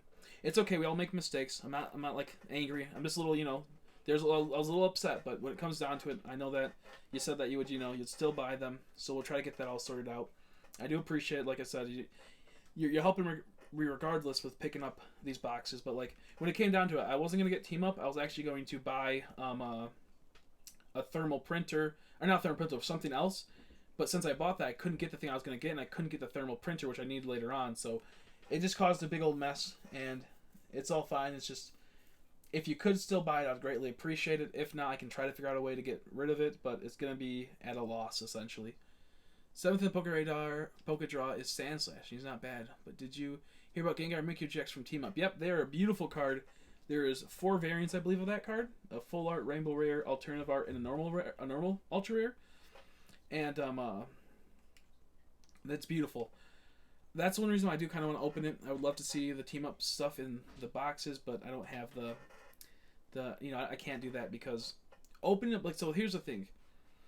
If you open up one booster box, you have a smaller chance to get something really, really good compared to if you open up 6 booster boxes. Those 6 booster boxes will more often pay off themselves compared to if you bought one booster box. You have like a 50% chance that it'll pay off itself and a 50% chance that it won't. So I don't want to take the gamble with that, opening it up and trying to get the see if I can do that. It's a little bit of like a weird situation with it. So that's why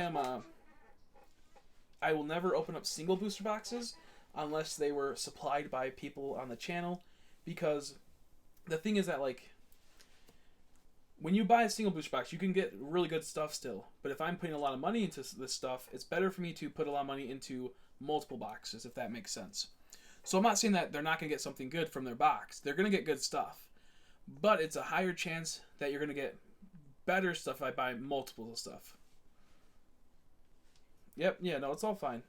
Just as long as everything goes well, we can get this stuff out of the way. When it comes down to it, Unbroken Bonds is a really good set, and it's going to be fun. Team Up's a good set. Soon enough, Team Up will dry up. Team Up will be out of sale, and it'll be out of print, I think, already. So it's going to be hard to get soon enough, but not as hard as Unbroken Bonds. So this is going to be weird. Okay, 8th is Hypno, with just the head, by the way. Yeah, that's funny. That's funny. I had 2, and it was there in the second pack. Nice! Nice. Yeah, like I said, if and at the same time, if like some of you guys aren't comfortable with buying packs from me just yet and you want to buy the singles, buying the singles helps a whole lot too. Just being able to sell my product that I opened is almost better than being able to sell product that's sealed at times, because I can then open that and then sell the sealed stuff, if that makes sense. So it all comes down to, if you guys want to help out a whole lot, just picking up product from me means a lot. Melo's just had 3 packs of Unbroken Bonds. She has a Lucario and Melmetal GX, and it's so much better. Nice. Nice. Yeah, so okay, so Mimikyu and Gengar GX are really weird. There's a deck that actually almost completely locked me out of the whole entire game. Luckily, I got past it. But there's some dope ones. There's some dope ones out there. But I do like the Lucario and Melmetal GX. I think Gengar and Mimikyu GX is actually going to be more valuable than Lucario and Melmetal, only because there's going to be a box for Lucario in the future. Don't tell I'm working. Okay, sounds good. No worries. Get your work done. Get your work done. You're all fine. First try leaving decks on 78 out of 152. Only 74 to go. Nice, my man. Congrats. Congrats, congrats. But yeah, just like I said, like word of mouth is how you're gonna help me out a whole bunch. I think I'm on 174 shines now that I got side deck. Nice. You're climbing up the ranks, my man. Getting there. Okay, 1 second. I'm seeing something.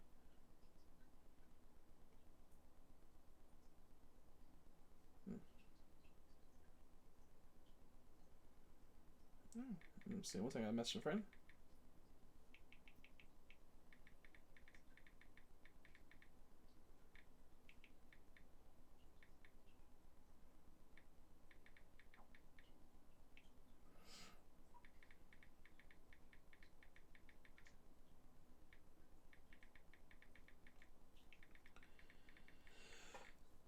Sorry, 1 second, folks. I'm messaging my friends. Really important. Chris, okay, gotta go now. Chris, good luck, and please stream tomorrow if you can. Bye. I'll try to, buddy. See you later. Thanks for stopping by. Gus is for 8th. It's Hypno. Oh, I already read that one.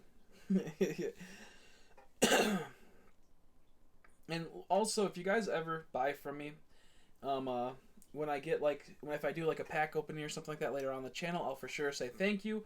I will say what you guys bought or whatever, and I will gratefully thank you on the video or on stream, and you'll get well known that you guys helped out a whole lot. So if you're into getting the thank yous and whatnot and getting well known that you're a good person, there's that. I'm gonna be getting some money in the near future, so I should have money to get some of your cards. I appreciate it, my man. I appreciate it. Like I said, I'm gonna have to look at all the cards I have, assess them, and then sell them accordingly. I will give deals on the more expensive cards, but the cheaper cards, if someone's selling for $3, I might have to bump mine up to $4 depending on the card, just because most of these people that sell them for $3, they buy, like I said, 90 booster boxes, open up all of them, sell the really expensive cards for really high, and then sell the shit cards for low to unload that product, and then they break even on the shit cards, but then make a lot of money off the high cards. So I'll try to sell the high-end cards for a bit cheaper, and the lower cards, I either can sell them for the same price as other people, or sell them for a little bit more, just because that's how it normally goes, especially when you're owning your own little card shop. But I will try my best to give you guys good deals on singles. If it's things like uncommons and commons, I can give good deals then too. If you're looking for specific ones and I have them, then for sure. If you see anything that I pull out of a booster box that's a common or uncommon that is not of a really value to it, I can put it aside and then tally that up later. And then most commons and uncommons go for about anywhere between 25 to 35 cents, sometimes 50 cents. I could cut it down to probably 15 cents each, maybe 10 cents at times, depending on how much you're buying. But just keep that in mind. If you want just certain cards that are just commons and uncommons, I always put them to the side. Ninth is Pyro. He's looking fine.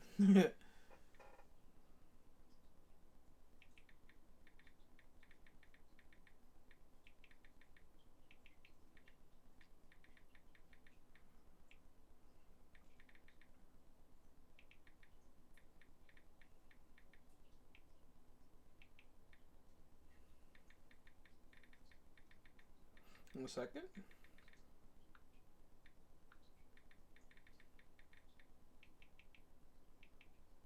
You good.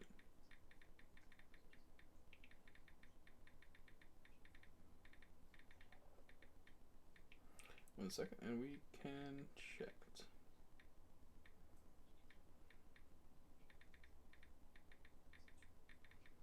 Okay, there you go. Sorry. Whew. A lot of stuff going on in my life as well. It goes not getting into obviously the details of it, but having some problems with friends. Not me having problems, they're having problems. And it's one of those things. It's they have kind of a defeatist attitude, and they can't see the possibility of good stuff happening in their life, and you're trying to help them, which causes a lot of pain to me and them because they don't know how to get out of it, and trying to get them into a good mindset and trying to help them out, especially when they're a dear friend. So yeah, see, I'm looking for Torchic cards because I have a lot of cards that are the card of my favorite Pokemon. Would be pretty epic. I might have some Torchics that every time I find a Torchic, I can pull it to the side and save it for you and see that if that's what is needed, and then work on it from there. But yeah, just keep in mind cards that you would like to get in the future. Anything that I pull, for sure tell me. Like if I pull something and you can't buy it right now, and it's like a low value card, or it's one that I'm not going to easily sell, or one that is not a high end card, I can put it to the side and put it into a little baggie, a special baggie that's 4 cards, and put them as Elliot's baggie, and then we can tally up all the cards in the future, and then you can do it when you have the funds for it. Because obviously, if you're gonna like pick like 5 cards that are like 10 cents each, and you want me to sell them to you, it's like that's like what 50 cents to me, and then shipping would be like $2 or like $1, and it wouldn't be worth it, like. So yeah, we can do that type of stuff. Like I said, I don't mind getting cards for people out there and holding stuff. You really shouldn't hold stuff most of the time when you're trying to when you're buying stuff and investing. But at the same time, it's good. For team up is 13 cards for 60. Okay, let me do the math really quick. I can probably get to you on that. I'm not sure. I can tell you I either can. Let's see. Okay, let's see. 3 times. Let's see. Wait, no, it would be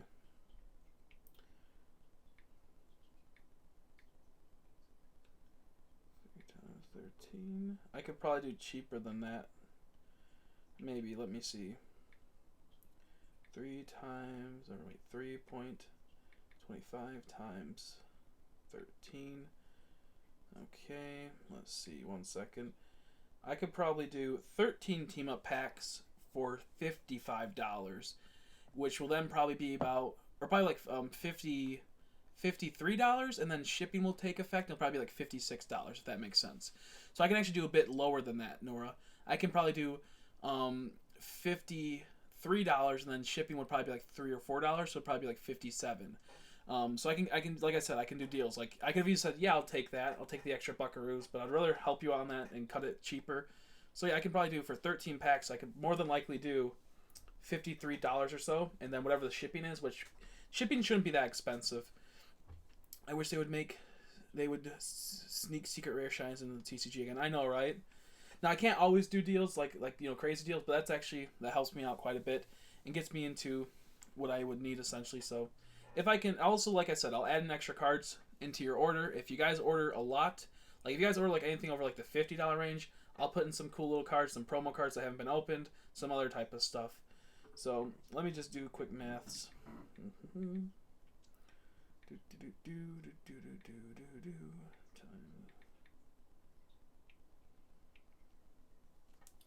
There we go. I might even be able to do a little bit lower, Nora, for team up. So we can see what happens. If you're talking about packs in general and whatnot, yeah, we can come to something. I'm not trying to completely rip off people. I'm not trying to get a whole bunch of money off them. I'm trying to get enough money to where I can get just a bit of money to pay off what I paid, and then a tiny bit of money so I can buy more. So if I were to buy, I spent $600 on these booster boxes. I'm getting $615. If I sell all this and make $715 in the total profits, then I'm well happy with that, because it comes down to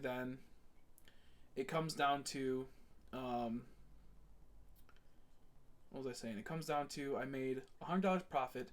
I can spend that once again, that $600 again, and then I have that $100 floating. I keep it there for now.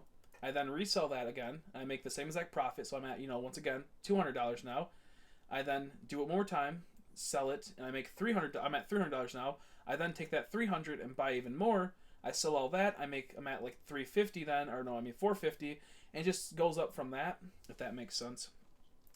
I want to get all the Shining Legend shinies, just because those are the shinies that came out when I was collecting the Shining Legends. I have a few of those, I think, for sale. I do have that promo. I'll buy team up first if you want me to Friday, if that's okay. If I sell on eBay, yeah, I could do that. I would appreciate that. That would help a whole lot. The getting rid of the team up stuff faster would be helpful for me, because that was like with like the unbroken bonds I bought them in a big unit, so the price was decreased a bit. Whereas team up, it costs more, so I have to pay it off faster because it has a higher thing. So if you could do that, I would greatly appreciate it. Like I said, we can do that, the deal and whatnot. I'll put in stuff. I think I do have that. Okay, so I do have that promo, I know for sure, a sealed still. Do I have one for sale? I'm not sure. You can swing me an offer. That will probably be a little bit more pricey, so buying it from me probably isn't the best idea because I have one for my collection, another one for my collection, and I think one more for my collection, but I'm willing to sell it if I need the money. So I'll have to see. It's one of my favorite cards. It's a beautiful card. I was only lucky enough to get 4 of them. I gave one to a friend, and I think I either have 2 or 3 left. I either have 2 or 3 left. So we'll see what happens with that. We'll see what happens. But yeah, I for sure can do that. I greatly appreciate Nora. It helps out a whole lot. Thank you very much. I will get the listing up this Friday when they come, and I will link you the listing, and then you can do the offer, obviously, and we'll get it all settled in. So I love a sealed one, so I would pay $5 or $10 for that one because I'm prepared to pay $5 for an open one. Okay, I can probably do that. I'll look in. I think it might. I'm not sure the value of that Magikarp anymore. I know it's all over the place. Sometimes they're worth like $10. Sometimes they're worth $3. Sometimes they're worth $15. The market for that Magikarp's really all over the place at the moment. So I think that'd be a good offer. I might be able to, if you want to do that one for a sealed one, I could probably do that. I need to find it. I have tons of cards right now all over the place, all in certain bins, so don't get damaged. Like if I get up, how you doing, Andrhea? How you doing, buddy? How you doing, buddy? 1 second. Let me get my shit.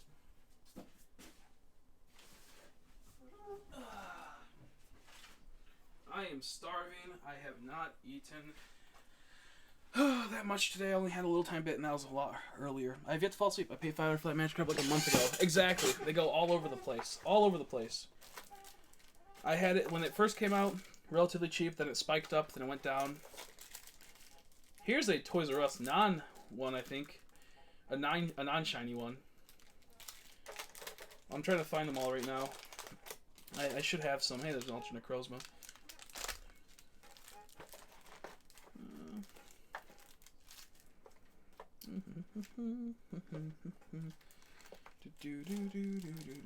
Like a lot of these cards will more than likely be put in special when someone buys something from me, excluding the Pikachu. The Pikachu's hard to get, so that'll probably be one I would probably sell in the future. Hold on to it. But like I have a good amount of these right here, the Meowth Toys R Us and the Clefairy Toys R Us. I will be more than likely, what's it called? Be giving them in the stuff that people buy. Let's see. I'm thinking it's going to be becoming more and more uncommon because it's a promo few years ago. Exactly. Yeah, they'll go down eventually in price. Not everything will be like I said, the TCG market is based on nostalgia, it's based on playability, and based on rareness. And something that is worth very little could all of a sudden be worth a whole lot. Like this Bianca. Worth about a couple years ago, $10. I think now it goes for about $30 to $40.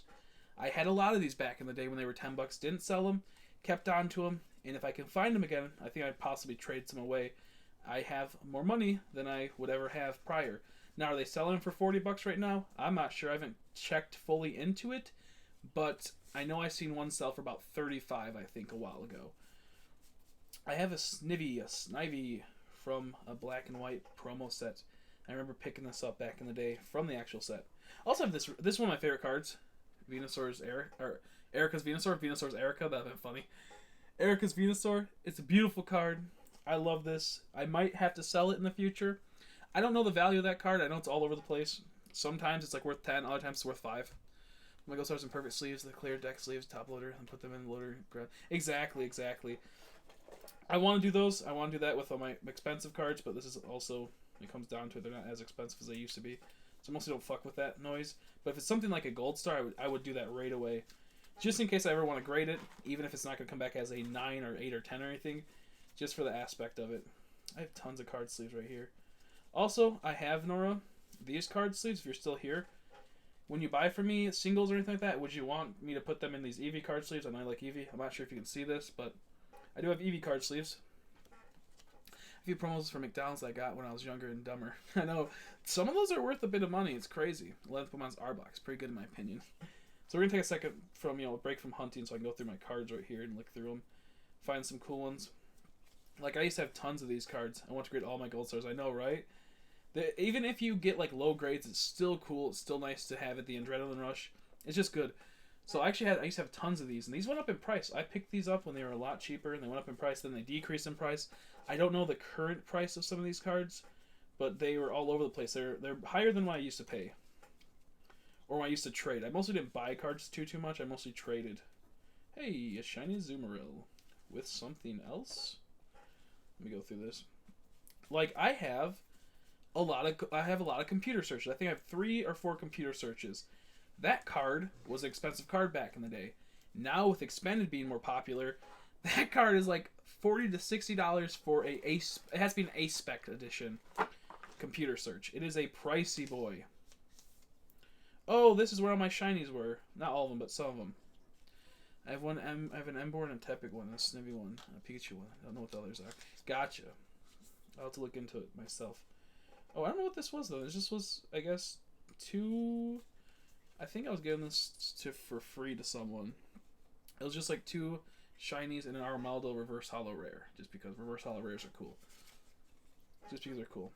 I'll eventually get into acquiring gold stars in the future and selling gold stars and trying to find a market for that. I might start going like, hunting for them at like, local places. But I don't know if I'm gonna actually like go my whole entire route of like selling cards like that. I have 2 of these boys. So I do have to sell one of these in the future. It's Rayquaza from a Japanese set. Shiny Rayquaza, full art, secret rare, first edition. Not as expensive as it seems, but it's still a pricey card. I think it's like, it can go anywhere between $15 to $20 to $30 throughout the years. It's been jumping all around, but I do have one of those. And I do love it. Man, we'll go through my card collection one day. I have tons of beautiful cards. Hey, look, here's Yamna. Shiny Yamna. I'm not sure if you can see that, but Shiny Yamna. I have like 4 of these. Tons of primes. Man, primes are so nice, but so dumb at the same time. Like, they were so cool, but so stupid. I don't know. I was very half and half on the primes. Some Growlithe, Darkrais, Houndoom, old school Houndoom, fancy. A Lugia from a Pop series. That was a holo. I'd like to pick up a Torchic Gold Star in the future when I have the money. When you have the money to kill yourself, essentially, financially. Because that's such a pricey card. I totally get you, though. Such a pricey card. I didn't realize it was so much. Like, I knew it was a lot, but I didn't realize it jumped up that much. And I can't believe a PSA grade 10 sold for $5,000 recently. I did not suspect that. Like, I know they sell for a lot, but I did not suspect $5,000. What would you think you'd sell a shiny Yamna for? Oh, I don't know. I would rather sell my current product before I start selling stuff out of my collection, if that makes sense. But I am willing to sell stuff out of my collection. But I'm not sure, to be honest. That one jumps up a lot. The only thing is that I like to keep some of these cards, multiples of, because in the future it's going to be worth a lot more. So like that shiny Yamna went from being like $3 to $4 to $6 to $8 to $10. In the last couple of years, jumping up and down. But then you find the cards like Milotic shiny, and she's worth like $20 to $30. She jumps around a lot. She used to be only worth like 10 to 5. And just like that, people get that nostalgia, get that want, and it turns into cards being extremely pricey out of nowhere. So I'm not sure if I'm actually going to sell my shinies. I might put 1 or 2 of them into a grab bag in the future to incentivize people to buy them. Because like I said, I do have a few of them, and if people are going to spend more money to do the grab bags, then that's probably the better option to do. Here we go. There's my boy. I might put one of these up on eBay tonight. I'm not sure just yet. I had so many of these back in the day, but I feel stupid. I didn't keep them. I knew they were gonna be good in the future. I knew they're gonna have value. I kept them. I didn't buy more. I see them going for 34 now, dude. I had all the 3 gold stars, Hoenn stars for 1,000. Really, that's so brutal. So brutal. Yep, I seen Torchic has been going for, I think, the $304 range I saw. But then, had all 3 for 1,000. It's so crazy. Shiny Milotic card is beautiful. There's 2 computer searches. That's worth a bit of money. That can be anywhere between $30 to $60, depending on where you buy it from and who you get it from. Is it selling for that much? Yes and no. I don't know, because the market for the expanded format is really weird. Another Thundurus full art. Thundurus. But when number 12 is Gyarados, but he looks weird and not what I expected. So yeah. Oh hey, look at, there we go. There's another computer search. So I do have 3. And also I have it in this really cool Eevee sleeve. I could probably send this over to Nora when they buy singles from me. I loved how there it is. There's my Garroll. There's my Milotic. Yeah. Torchic is a lot. Literally a perfect grade Torchic was sold for $5,000 recently of that gold star. Excuse me. These are my my cards that are worth money, but not as much as my other cards. These are my box that I keep them all safe and organized in, except they're not organized. And I make sure they don't get damaged. Oh, jeez, now they're going to get damaged when that happens. Ooh, I forgot about him. Gliscor Level X. Oh my gosh, I love him. And Sharpedo EX, both two beautiful cards. Most of my cards are like in near mint to mint. Some of them, very few are lightly played. And if they are lightly played, it's just due to them being old. Here's my second Lotad Shiny. So I might add like a Lotad Shiny to a mystery bag. Yeah, it's a high-end card. It's a high-end card. And that's like a 300 to 400 for not knowing the grade of it. Not even knowing the grade. You could end up getting it and end up being doo-doo grade. Like, not doo-doo grade, but like, it could be like a 7 or like a 6, but it looks like a near mint. Really weird. There's a secret rare Electabuzz with an Electivire case. Love that. Ooh, my Thundurus, my Tornadus. There's a guy I used to watch he used to call Thundurus because he wasn't English. A Pureleaf's Tornadus EX. This was so cool when they did that. When they actually gave it EX for that, was awesome. Hang on to it. I'm sure the market for those will kick up. Yeah, exactly. The only reason why I would want to give away certain cards in blind bags is just to incentivize people to buy the thing and I can make more of a profit. That in the long run probably will make more money than the actual individual shiny cards sold. I need to see the value of this Thundurus or Tornadus EX. I know it was fluctuating quite a bit. It used to be like $1. It used to be that and whatnot. The 3 gold stars, 1,000 were all for 1,000 were all really. They're all PSA 9. That's weird. I guess that person really wanted that fucking thing. That's weird. But I know the population is extremely low for Torchic. Look at that. Another one. Yay! But this one's a little damaged, I think. I can't tell if it's damaged or not. It could just be the card. Okay, just could be the card. Also, Secret Pikachu from back in the day of black and white. The only good thing. 1 second. I have to go through. Someone's messaging me. If I can sell like one computer search for like 40 to 50 bucks, that'd be great. That'd be so great.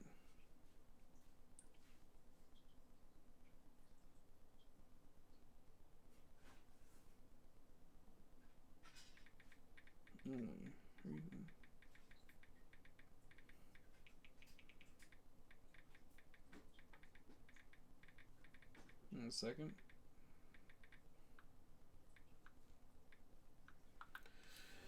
Okay. A month or two ago, there was like no Torchics or Tricos. Now there's a whole bunch. So market. Okay, that makes sense. Yeah, the market. Yeah, the value decreased. That makes sense. I was gonna say like, that's what's funny is when one person, when they completely take a card off the market, and then they put one back on, and that one sells for a whole bunch of money. Everyone goes, "Oh my god, I need to put mine on there," and then kind of stagnates itself. It's really funny how the TCG market works sometimes. Hey, here's some cool cards. I think this is Neo Destiny or Neo Revelation Yamna, Japanese Holo, and English Holo. Sadly, the Yamna is in first edition. I do believe I have a first edition Yamna somewhere, but love these. They'll be back up to 2,000 to 5,000 soon, I'm sure. Yeah, like I said, it all comes down to the fluctuation in the market.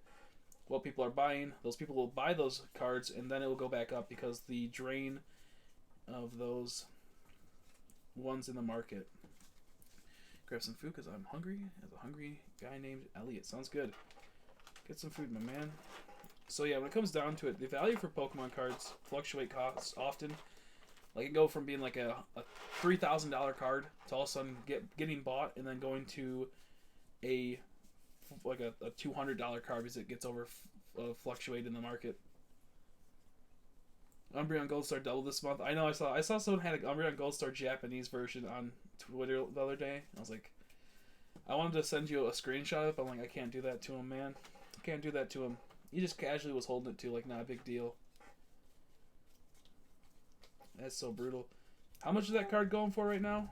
How much is it going for? Like Last time I remember looking at it was back in like 2011. It was going for like an ungraded one, just the one that was like, you know, in the sleeve that was possibly near mint, was going for like 15, like 1,500. I think at one point, or that was I think the graded one. They were going for like 500 at one point, and then they went up to I think 1,500.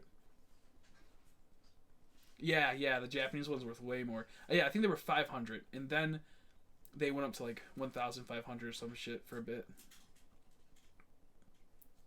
Going for an average of 800, yeah, because I think it was 300 back in 2010, and then it went to 500 in 2012, and now it's at 800 on just the average. They were 500 a month. Yeah, 400 to 500 a month ago, exactly. Yeah, like they were jumping around price, but now they doubled, and it's just, you wonder why you just didn't invest and just get it when it's high but low at the same time. Like, you know, when there's like it's high but it's actually not high, it's actually low because it could be high and then it so happens to jump to where it's high. Just like with the Charizard, like the other day it was 150.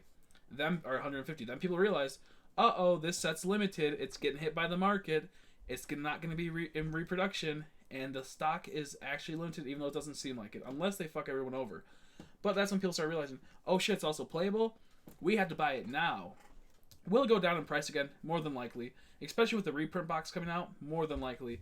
But the point being is that right now it's the hot topic. Everyone wants it. It's a beautiful card. They want to grade it. I think that's what kind of sucks about this. To be honest, what's really weird about this is that Charizard in PSA 10, this set is so good quality printed. There's going to be a lot of PSA 10s filling the market. And even though it's going to be rare, it's not going to be as rare as a Charizard from a different time that would be in that will be just as rare as it type of thing, because it's over flooding the market, if that makes sense. I don't know how to explain it, but in some cases, a PSA 9 might be rarer than a PSA 10, since how good this is on the printing. So that's what's really weird, because most people that are going to pull the Charizard and grade it will take care of it. So they'll most likely get a PSA 10, and you'll see those more often. Not many people go into pulling that Charizard and then grading it. You know, and if they do, then they're already going to make sure it's okay. All the other ones that get graded will be ones that they bought on the marketplace, and then the people grade them in the aftermarket. So I'm kind of wondering how this is going to trickle down and affect it, because it is easy to get PSA 10s if the print run is good. So especially with how the internet works nowadays, the reason why we have a whole bunch of really high-end PSA 10 type of Pokemon cards from like 2009 and lower is mainly because, people didn't understand the value of PSA, and they didn't understand the value of where Pokemon was going. It was kind of stagnant, and if we had as much knowledge as we did now about the internet and PSA grading and all that type of stuff and values, there would be way more cards at PSA 10 that are around that era. Way more. However, that's not the case. But now, since we know that, it can be easier to get PSA 10s if the company is not an idiots when they release their shit. Like, it's weird when Shining Lugias are hard to get PSA 10 than cards that come from the set, because when they package those cards, those promo cards, they tend to package them horribly, and to get a PSA 10 of a Lugia, Shining Lugia, is so much harder than something from a set that you can pull that could be a secret rare, that could be like one in like 1,000 packs, if that makes sense. And that's what always like surprises me. That's what always like makes me like really enjoy the aspect of Pokemon markets. How you doing, by the way, Nada? Just I'm gonna say hi. Hope you get shiny. Thank you. I'm not shiny hunting right now, just because I'm going through cards and I got distracted. But I was shiny hunting, so I do appreciate it. Some of my shiny Neos, so I can get a Gold Star Rayquaza or Mew. Yeah, see, that's why I'm like, I'm not sure. I'm not sure how I feel about that, because there's a part of me that says yes, do that, because Gold Stars are so rare. But at the same time, I don't know the Gold Star population of like how many were ever made compared to the Shining Neos. And I don't understand. I'm not sure exactly the when it comes down to it. Just start collecting Gold Stars. That's possible. True. That's true. This is the thing though. Once you start collecting one thing, in time you will eat it up and you will finish it. Now, if you want to collect multiple of Gold Stars, then I'd say go for that. I seen someone that just collected gold stars back in the day, and only like he would have like he had like I think like 3 Rayquazas. He had like I think it was like 10 Pikachus, and he had all these things because instead of putting all his money into Shinings and Neos and all that type of stuff, he just put into gold stars. Konnichiwa, how you doing? Mutoski. I can't pronounce that. I'm an idiot. How you doing over on the Twitch? I appreciate you stopping by. Hopefully you have a good thing. I should start playing my Pokemon game and stop talking about cards. They're common, less valuable at the moment. Yeah, exactly. That's what I'm getting at. They're more common and less valuable at the moment. But then it goes down to what they came out in 2002 era compared to Gold Stars were 2005 to 2006, 2004, 2006. So how often will a Neos Shining outlive 2 years to 4 years difference of a Gold Star? That's what it's taken into effect. So if you have a good grade possibly on your Shining cards, you might want to keep them because as time goes by, that 2 to 3 years difference will degrade the quality compared to other ones. So that's just how I see things. I have to be very careful, taking all the effect of that, of what you would do. I just want to collect the American and Japanese ones. Gotcha. Yeah, that makes sense. Yeah, I just want to collect the American. Exactly. Like if it comes down, if you just want to collect gold stars, and that's what you really like, go for gold stars. Fuck the Neos. Fuck all the other stuff. I'm a guy that likes to collect every ultra rare and secret rare. So what I do is that I will never be able to get to the gold stars anytime soon. I don't have the job for that. I don't have the money for that. But I know one day, maybe like 10 years from now, I might be able to start collecting them because I'll probably have a bit more money, and I'll be able to make connections with people where I can get them probably on deals and whatnot. I can find them for cheap, or I can maybe get, stuff like that happening. So in the future, I do see that I could probably get those. So I'm not fully focusing. Ooh, I just had water splash over me. On them, if I see one for cheap, I'll try to grab it. If not, it's not my main goal. Instead, I'd like to get all the other stuff that is just enjoyable for me to collect. And then if I can swoop up a gold star, I'll do it. But it's easier for me to collect the current stuff, to collect the stuff from like 2005 or 2008 upwards, rather than collecting stuff that I have no control over that could be, so much money, and I can't just drop that. So that's why I'm like that. You know what you mean? I don't really want to let them go, but I don't mind having a nice gold star, maybe electric catch on the side. Exactly, that's true too. Like, here's the thing: you can always get back stuff you want. Like, I was at the point where I was going to sell my whole entire collection just because, like, I needed the money, kind of, but I didn't. But I was like, it would be better to have the money. And at the end of the day, it's just, you can always get it back. Is it going to be more pricey? Yeah, maybe. But maybe during that time, you made a lot more money to where you can buy them at the same price you sold them. And or same price you sold them as in the aspect, maybe it was like $5,000 you sold your stuff for, and then you bought it back for like $7,000. But due to the times changing and due to the money you have now compared to then, it might be like the same price at the end of the day when it comes back to it. I see things as nothing that is tangible, that has been printed multiple times over, can be gone forever for the most part, unless people like systematically destroyed things. But they're not going to always, like, you can always get them again. They just will probably be hard to get next time. Which then comes into the fact of, then you get to throw the hunt again. So, like, I wasn't feeling too bad when I sold 3 cards I liked that I had multiples of, but I wanted to always have multiples of. And then I went back to go look for them.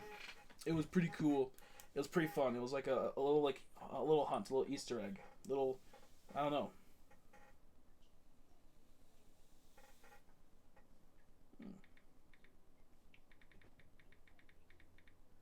One second. I may have to go pretty soon. My friend does want to talk. That's not true, that man. So myself that too. When I let a card go, I can exactly. It's not like I'm gonna sell it at a gold star. I'm around. Exactly.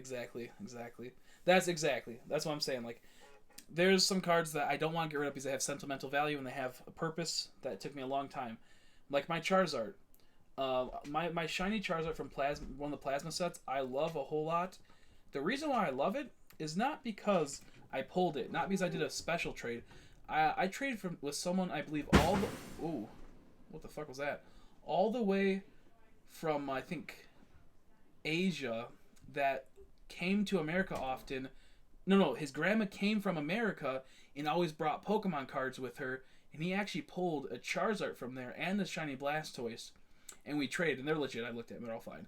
But I'm like, this kid just had tons of cards, And like he didn't like he didn't care for him as much. He goes, there, the way I see it is that I'm not American. I don't live in America. I just go here. He goes, I like your channel. I will cut you a huge deal. Essentially, he gave me that Charizard pretty much almost free. Like I gave him some pretty cool cards. I gave him like bulk EXs I had that I had multiples of, and he was just happy. He doesn't. He's like, he was younger. He didn't really care. He goes, I got this for free. Essentially, I got it from my grandma. I don't care about the value that much, and just the fact that it came all the way from America to I think somewhere like Portugal, all the way. I think maybe it was Korea. I can't remember. No, it wasn't Korea. No, I think it was like Singapore maybe, and then all the way back to me. And I got like a huge amount of stuff I needed. It was just so cool. He also helped me out a lot because back in the day, Pokemon Catcher was $15. He had like 40 of them, so he gave me like a whole bunch of them, and I kind of like traded a lot of those for stuff. It was crazy. It was crazy. It was crazy. 1 second.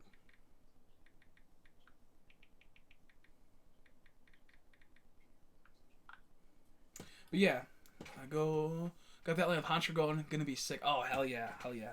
If you want to send me it later and whatnot, the stuff, I always love seeing updates. I just can't wait, man. The Honchkrow deck looks fun too. I might have to make the Honchkrow deck. I'm looking forward to it. I've seen the play of it and it looks like a lot of fun. It's such an asshole deck. I'm gonna talk about that in a second because I love it so much. We'll take a break from looking at our cards and fucking around with our cards. Guy went back and watched Supreme Arcanine's video from before he came out as gay and he talked normally, and then I watched the newer one. He just acts gay. Like, why, man? That's what I'm saying, man. I feel like the reason why I don't hate gay people because they're gay. I hate them because they have to live up to a stereotype to fit in, and if they don't fit in, they feel like less human, and they feel like they'll never have any friends, and they put themselves in this really weird bubble, and they make it to where like they have to act a certain way, and if they don't, then they're ostracized, or they can use it as a manipulation tool to get more people to watch their stuff. If he said he was gay and he talked normal like how I'm talking, I don't talk normal, but you know what I mean. He wouldn't be getting as many people, but if he has that like that flair, that that little fanciness, that sassiness type at times, that lisp, then he gets a lot more. He's more relatable to like a big group of people compared to talking just normally and whatnot. And that's what annoys me. I hate that. I hate that standard. I hate people that feed into it, people that feel like they have to be a part of it, and people that just can't be normal. Essentially, it's just weird. It's just dumb to me. I don't know. 1 second. I got some going on.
Okay.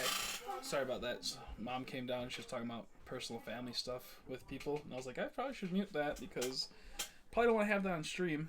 Talking about people that are crazy in the family or something like that. Let's see. But yeah, I got the outline for the contract. That's so cool. I appreciate it, man. It really does help me out a lot. I'm trying my best to make something out of this, so it really does help. I was laughing because, like I said, it was I read what you said about how he's dressed like a lesbian now, but also in the background, I'm like, this is so stupid. I have to sit here and look like a dumbass while my mom's talking about some really weird stuff, and should probably silence that. Also, his hair's gray now because he made that way for a dress up. Yeah, he did like a hunt, a Giratina hunt or something like that. Danny Phantom type bullshit. Yeah, no, I just think that like the reason it's like. I think he can be kind of enjoyable to watch, like here and there if you're watching. If you want something really like chillax, like mellow, and you just want to hear someone talk about the same thing over and over again, but like with no substance at times. That's not Jab. That's just like the Spiritomb. It wasn't Giratina. He got Giratina, but it was that. But and that's not Jab. I mean, like literally, he's the type of person that says the same type of stuff over and over again, but with no substance. Like I'll say the same thing over, but I'll change it to where I have a different mindset or different view on it, and I'll make it to where it's something different. But I tend to mostly if I bring something up, I'm gonna make sure it's not the same thing over and over and over again unless I'm in that mood. And those type of shiny hunters, they just sit there and they say the same thing. He talked about how he's like, oh, I'm so happy I could be there for you coming out. Oh, I'm so happy for this. Oh, I'm so happy for that. Oh, I love this hunt. Isn't it great? Isn't this costume awesome? And I'm like, dude, just shut the fuck up and just talk about stuff you actually, like, care about. Oh, wait, that's all you do care about. Because aesthetics and, attention of what you are is what you care about. And that's what I hate. I hate when people only care about that. Oh, I want to cry chop them right now. But, yeah, no, I don't like when people make their sexuality their whole entire identity. Like, you make sexual jokes, that shit's funny, whatever. But we make your whole entire existence based off that's annoying. I used to enjoy him. Who are you talking about? Our Supreme Arcanine. I think, like I said, I think he's okay at times. I watch him here and there. I'm not going to say that I don't like him, but he brings up too much stuff where I'm like, who cares? I don't care, dude. Just talk about other stuff. Stop being a coward and pussing out to stuff. I know you don't feel this way. And I hate that. The thing is, I hate when you can tell there's disingenuous people that actually don't think the way they think at times. Especially if you go back in their old videos, you can see how they view certain things. And people do change over time. I'm not going to lie. I changed a lot over time. Like, back in the day, my 2015 and lower videos, not the same person at all. But there's that baseline of being the same person, like personality types and on how he is. And not saying he changed completely. I'm not saying he's a bad person or anything like that, but I'm saying, like, you can tell that he's playing the part, essentially, to be someone different. Is he happy? If he's happy, sure. Fine, he's happy. But at the end of the day, can't lie about things. Well, welcome back. You just missed a spicy rant, Kaya, that wasn't too spicy, but it's just like, it was just dumb. Welcome back, though. Hopefully you're having... I might actually be leaving in a second because my friend doesn't want to talk and they're going through some stuff right now. I might be leaving in 6 minutes, so I do apologize. I'll try to come back after. I'm going to try to power through today and keep streaming today. So we'll see. I've been grinding out Souls on Dark Souls 3. Was watching your stream on the side with my Switch. I appreciate my man. I always appreciate it. I always appreciate when people watch stuff. Yeah, so I might be gone for a bit. My friend's just going through some stuff. It's a long story. Not going to bring it up because I don't, in case they were to pop in, they would feel bad if, but I'm fine for the most part. I'm really happy for the most part when it comes down to it. I'm looking forward to everything that we're doing. However, I am saddened by how this person feels and how they're not happy about things at times that, they feel like they can't control. So, it just sucks. I'm going to have to go talk to him on the phone, make him feel better, get him all motivated to exist, essentially. So, yeah. Narcissist. It's true. But like I said, I don't like, when it comes down to it, I'm not the biggest fan of the Pokemon community. I think there's a lot of people that try to, be all lovey-dovey and cute, and it's just gay. And it's just stupid. And they try to act like they're good people, and they're just fucking shit people at times. They fucking go, you're toxic. You said a bad word, so we're going to excommunicate you from our community. It's like, do you want to be cool? If you just got excommunicated from your life, bucko, in Minecraft, or in Roblox, because we'll get in trouble. My alcoholic friend always plays Dark Souls. Oh, there goes my alcoholic friend. Like, just because you're segues to that. Always plays Dark Souls when he's shit-faced. He wants to start streaming and call it Drunk Souls and just get hella drunk on stream. That'd be funny. I'll try to stop by and watch that. That'd be funny. See, I like to get shiny cards because when I hunt the Pokemon, I'm going to have the card in the background, which I would like. Yeah, that'd be cool. Like, I remember you telling me about that. That'd be cool. Like I said, I'll be picking up some Ultra Shiny GX in the future. Some of it might be a little pricey. Like, if I pull a shiny card that might be, $5, I might have to sell for $6 because I have to make some type of profit back. And with certain things, it mostly doesn't make profit back on these fucking sets that are Ultra Shiny GX and whatnot because they devalue the cards too often. Like, Shining Legends would be such a valuable set if they didn't print it into Oblivion and they didn't have the fucked up drop rates that they had in it. Like, sometimes they were really good, other times they were complete trash. It's like HC Eevee, but his Discord has one mod that hasn't on Do Not Disturb it. I don't even know what that means. That sounds stupid. Imagine how hard it would be to be a deprived character. Exactly, I know, right? Trying to stall your way through. I remember PokeTuber tweeted that they would only collaborate with people with over 50k subs. Way to crush the souls of some of your subs. Exactly. That's, like I said, I mostly tell people right away, I'm not doing collabs because I'm not comfortable with doing collabs. Not because I'm not comfortable with you guys. I'm just not comfortable with doing stuff in general that will be talking with people. Like, that's what I'm trying to get on my show. So even if I was at like a thing where I was that high up, I wouldn't do it just because I don't want to. But these people want to do collabs, and they only want to do collabs that benefit them 100%. I'm still in the works of trying to get it set up to where I can do the call-in show, so I can get out of that shell. But I really fucking hate that. I really hate that how they those type of people go, I will only give you attention if you have over 50K. Well, these people have like 100K, have 300K. Why can't they give a few viewers every once in a while some views or whatnot? Or why don't you have someone release a video on your channel that will be really cool or something, and then you get views and they get views. Do I agree about Shine Legends? Even Ultra Shine GX is about to be shit on once it hits the States. Exactly. That's why I'm not too worried about collecting that. Exactly. That's what I'm saying, man. I don't know if I want to invest in it. That's why I'm like, I want to invest in it because I want to open up the product. People will come over to watch that, and I'll get views and money just from people watching it. I'll get sales from people that initially go, I like you, you're funny, I'll help you out with sales. But at the end of the day, I will have to sell everything like right away. It has to be gone that week, because once that third week hits in, everything goes and gets just destroyed. Because what they're probably going to do is release a pin set, a box, and then like a week or two later, a big box, and then another week or two later, a bigger box. And then it's going to be flooded the market. Then it's going to be little pin boxes again, and it's going to be a huge clusterfuck. And that's why I'm really spooked out of collecting the Ultra Shiny GX. In some instances, the Korean boxes are actually rarer of stuff than the American and Japanese stuff. Only because when you buy a Korean box, you are not guaranteed a good pull ratio. Sometimes you only get 2 pulls. Now with Ultra Shiny GX, it changed, so actually the Korean boxes are good pull rates, but back in the day, like if you bought a Korean box of Next Destinies, you mostly only hit 2 stuff. Only 2 things. Thus meaning, since there's no big market for the Korean cards, finding a Korean full art a Korean full art Mewtwo is probably more often than not way rarer than finding a Japanese or an American one. And that's where it gets weird, because people are like, oh, it's in shittier quality, but at the same time, how much rarer is it? If you go to Korea, you'll probably find it easier, obviously, but no one's going over to Korea to buy it. Like, there's not a market on eBay. And I think what's going to happen is the hidden market of Korea is going to happen within the next, like, anywhere between 2 to 6 years. I think all these Korean cards that haven't hit the market on eBay are going to start surfacing, and it's going to do a huge paradigm shift where people go, oh, shit, there's a Korean version of this. I should probably pick this up. And then more people go, oh, I like Korean. I like this. Just like how there's like the French versions of Charizards or all these type of things. The really rare Charizards are not only just the base set Charizards.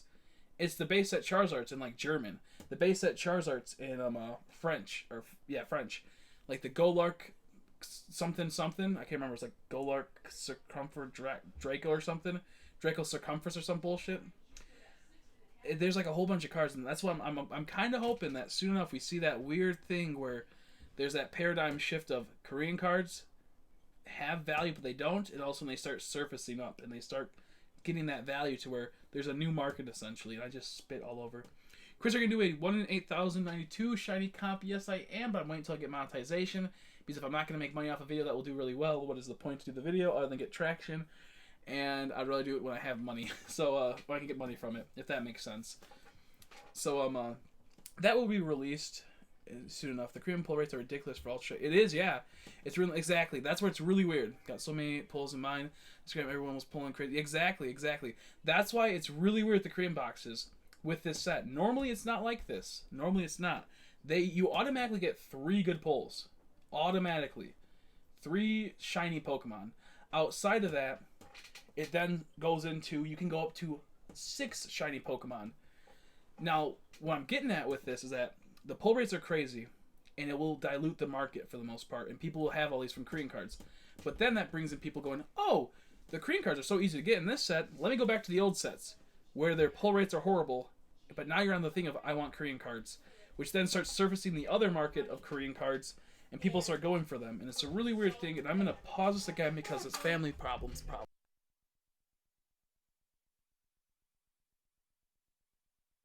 Okay, we're good. Sorry, my mom's talking about close family. Just stupid stuff. People eating dumb. She's fine. She's not saying anything stupid. She's not causing any drama. It's the people are dumb in my family.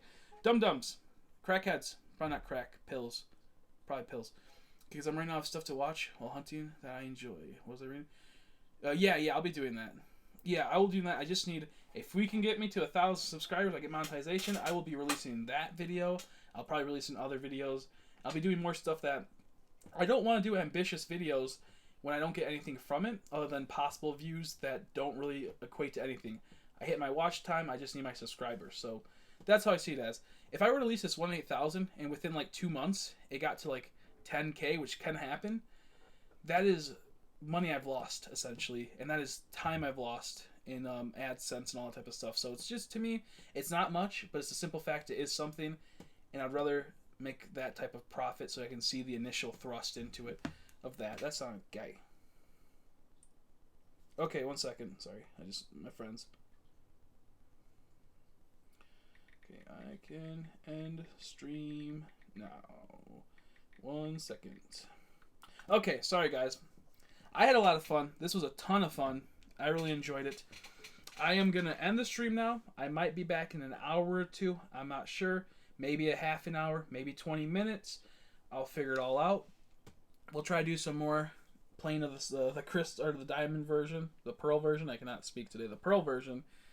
And maybe we'll talk about cards more. I love talking about cards. I love doing all that type of stuff. So I know it can be boring for some people, but yeah. Thanks for stopping by, Sam, by the way. It's really nice to see you back on the channel again. I really do appreciate it. Thank you, Elliot, for always talking and chatting. If Kaya, you're still here, thanks for stopping by. Garrol. And, of course, Andrhea, nice to always talk to you. And thank you so much for all the work you did with the art. I appreciate it. You guys have a nice day. I hope I can see you soon. If I can't, well, I guess I'll see you a different time, okay?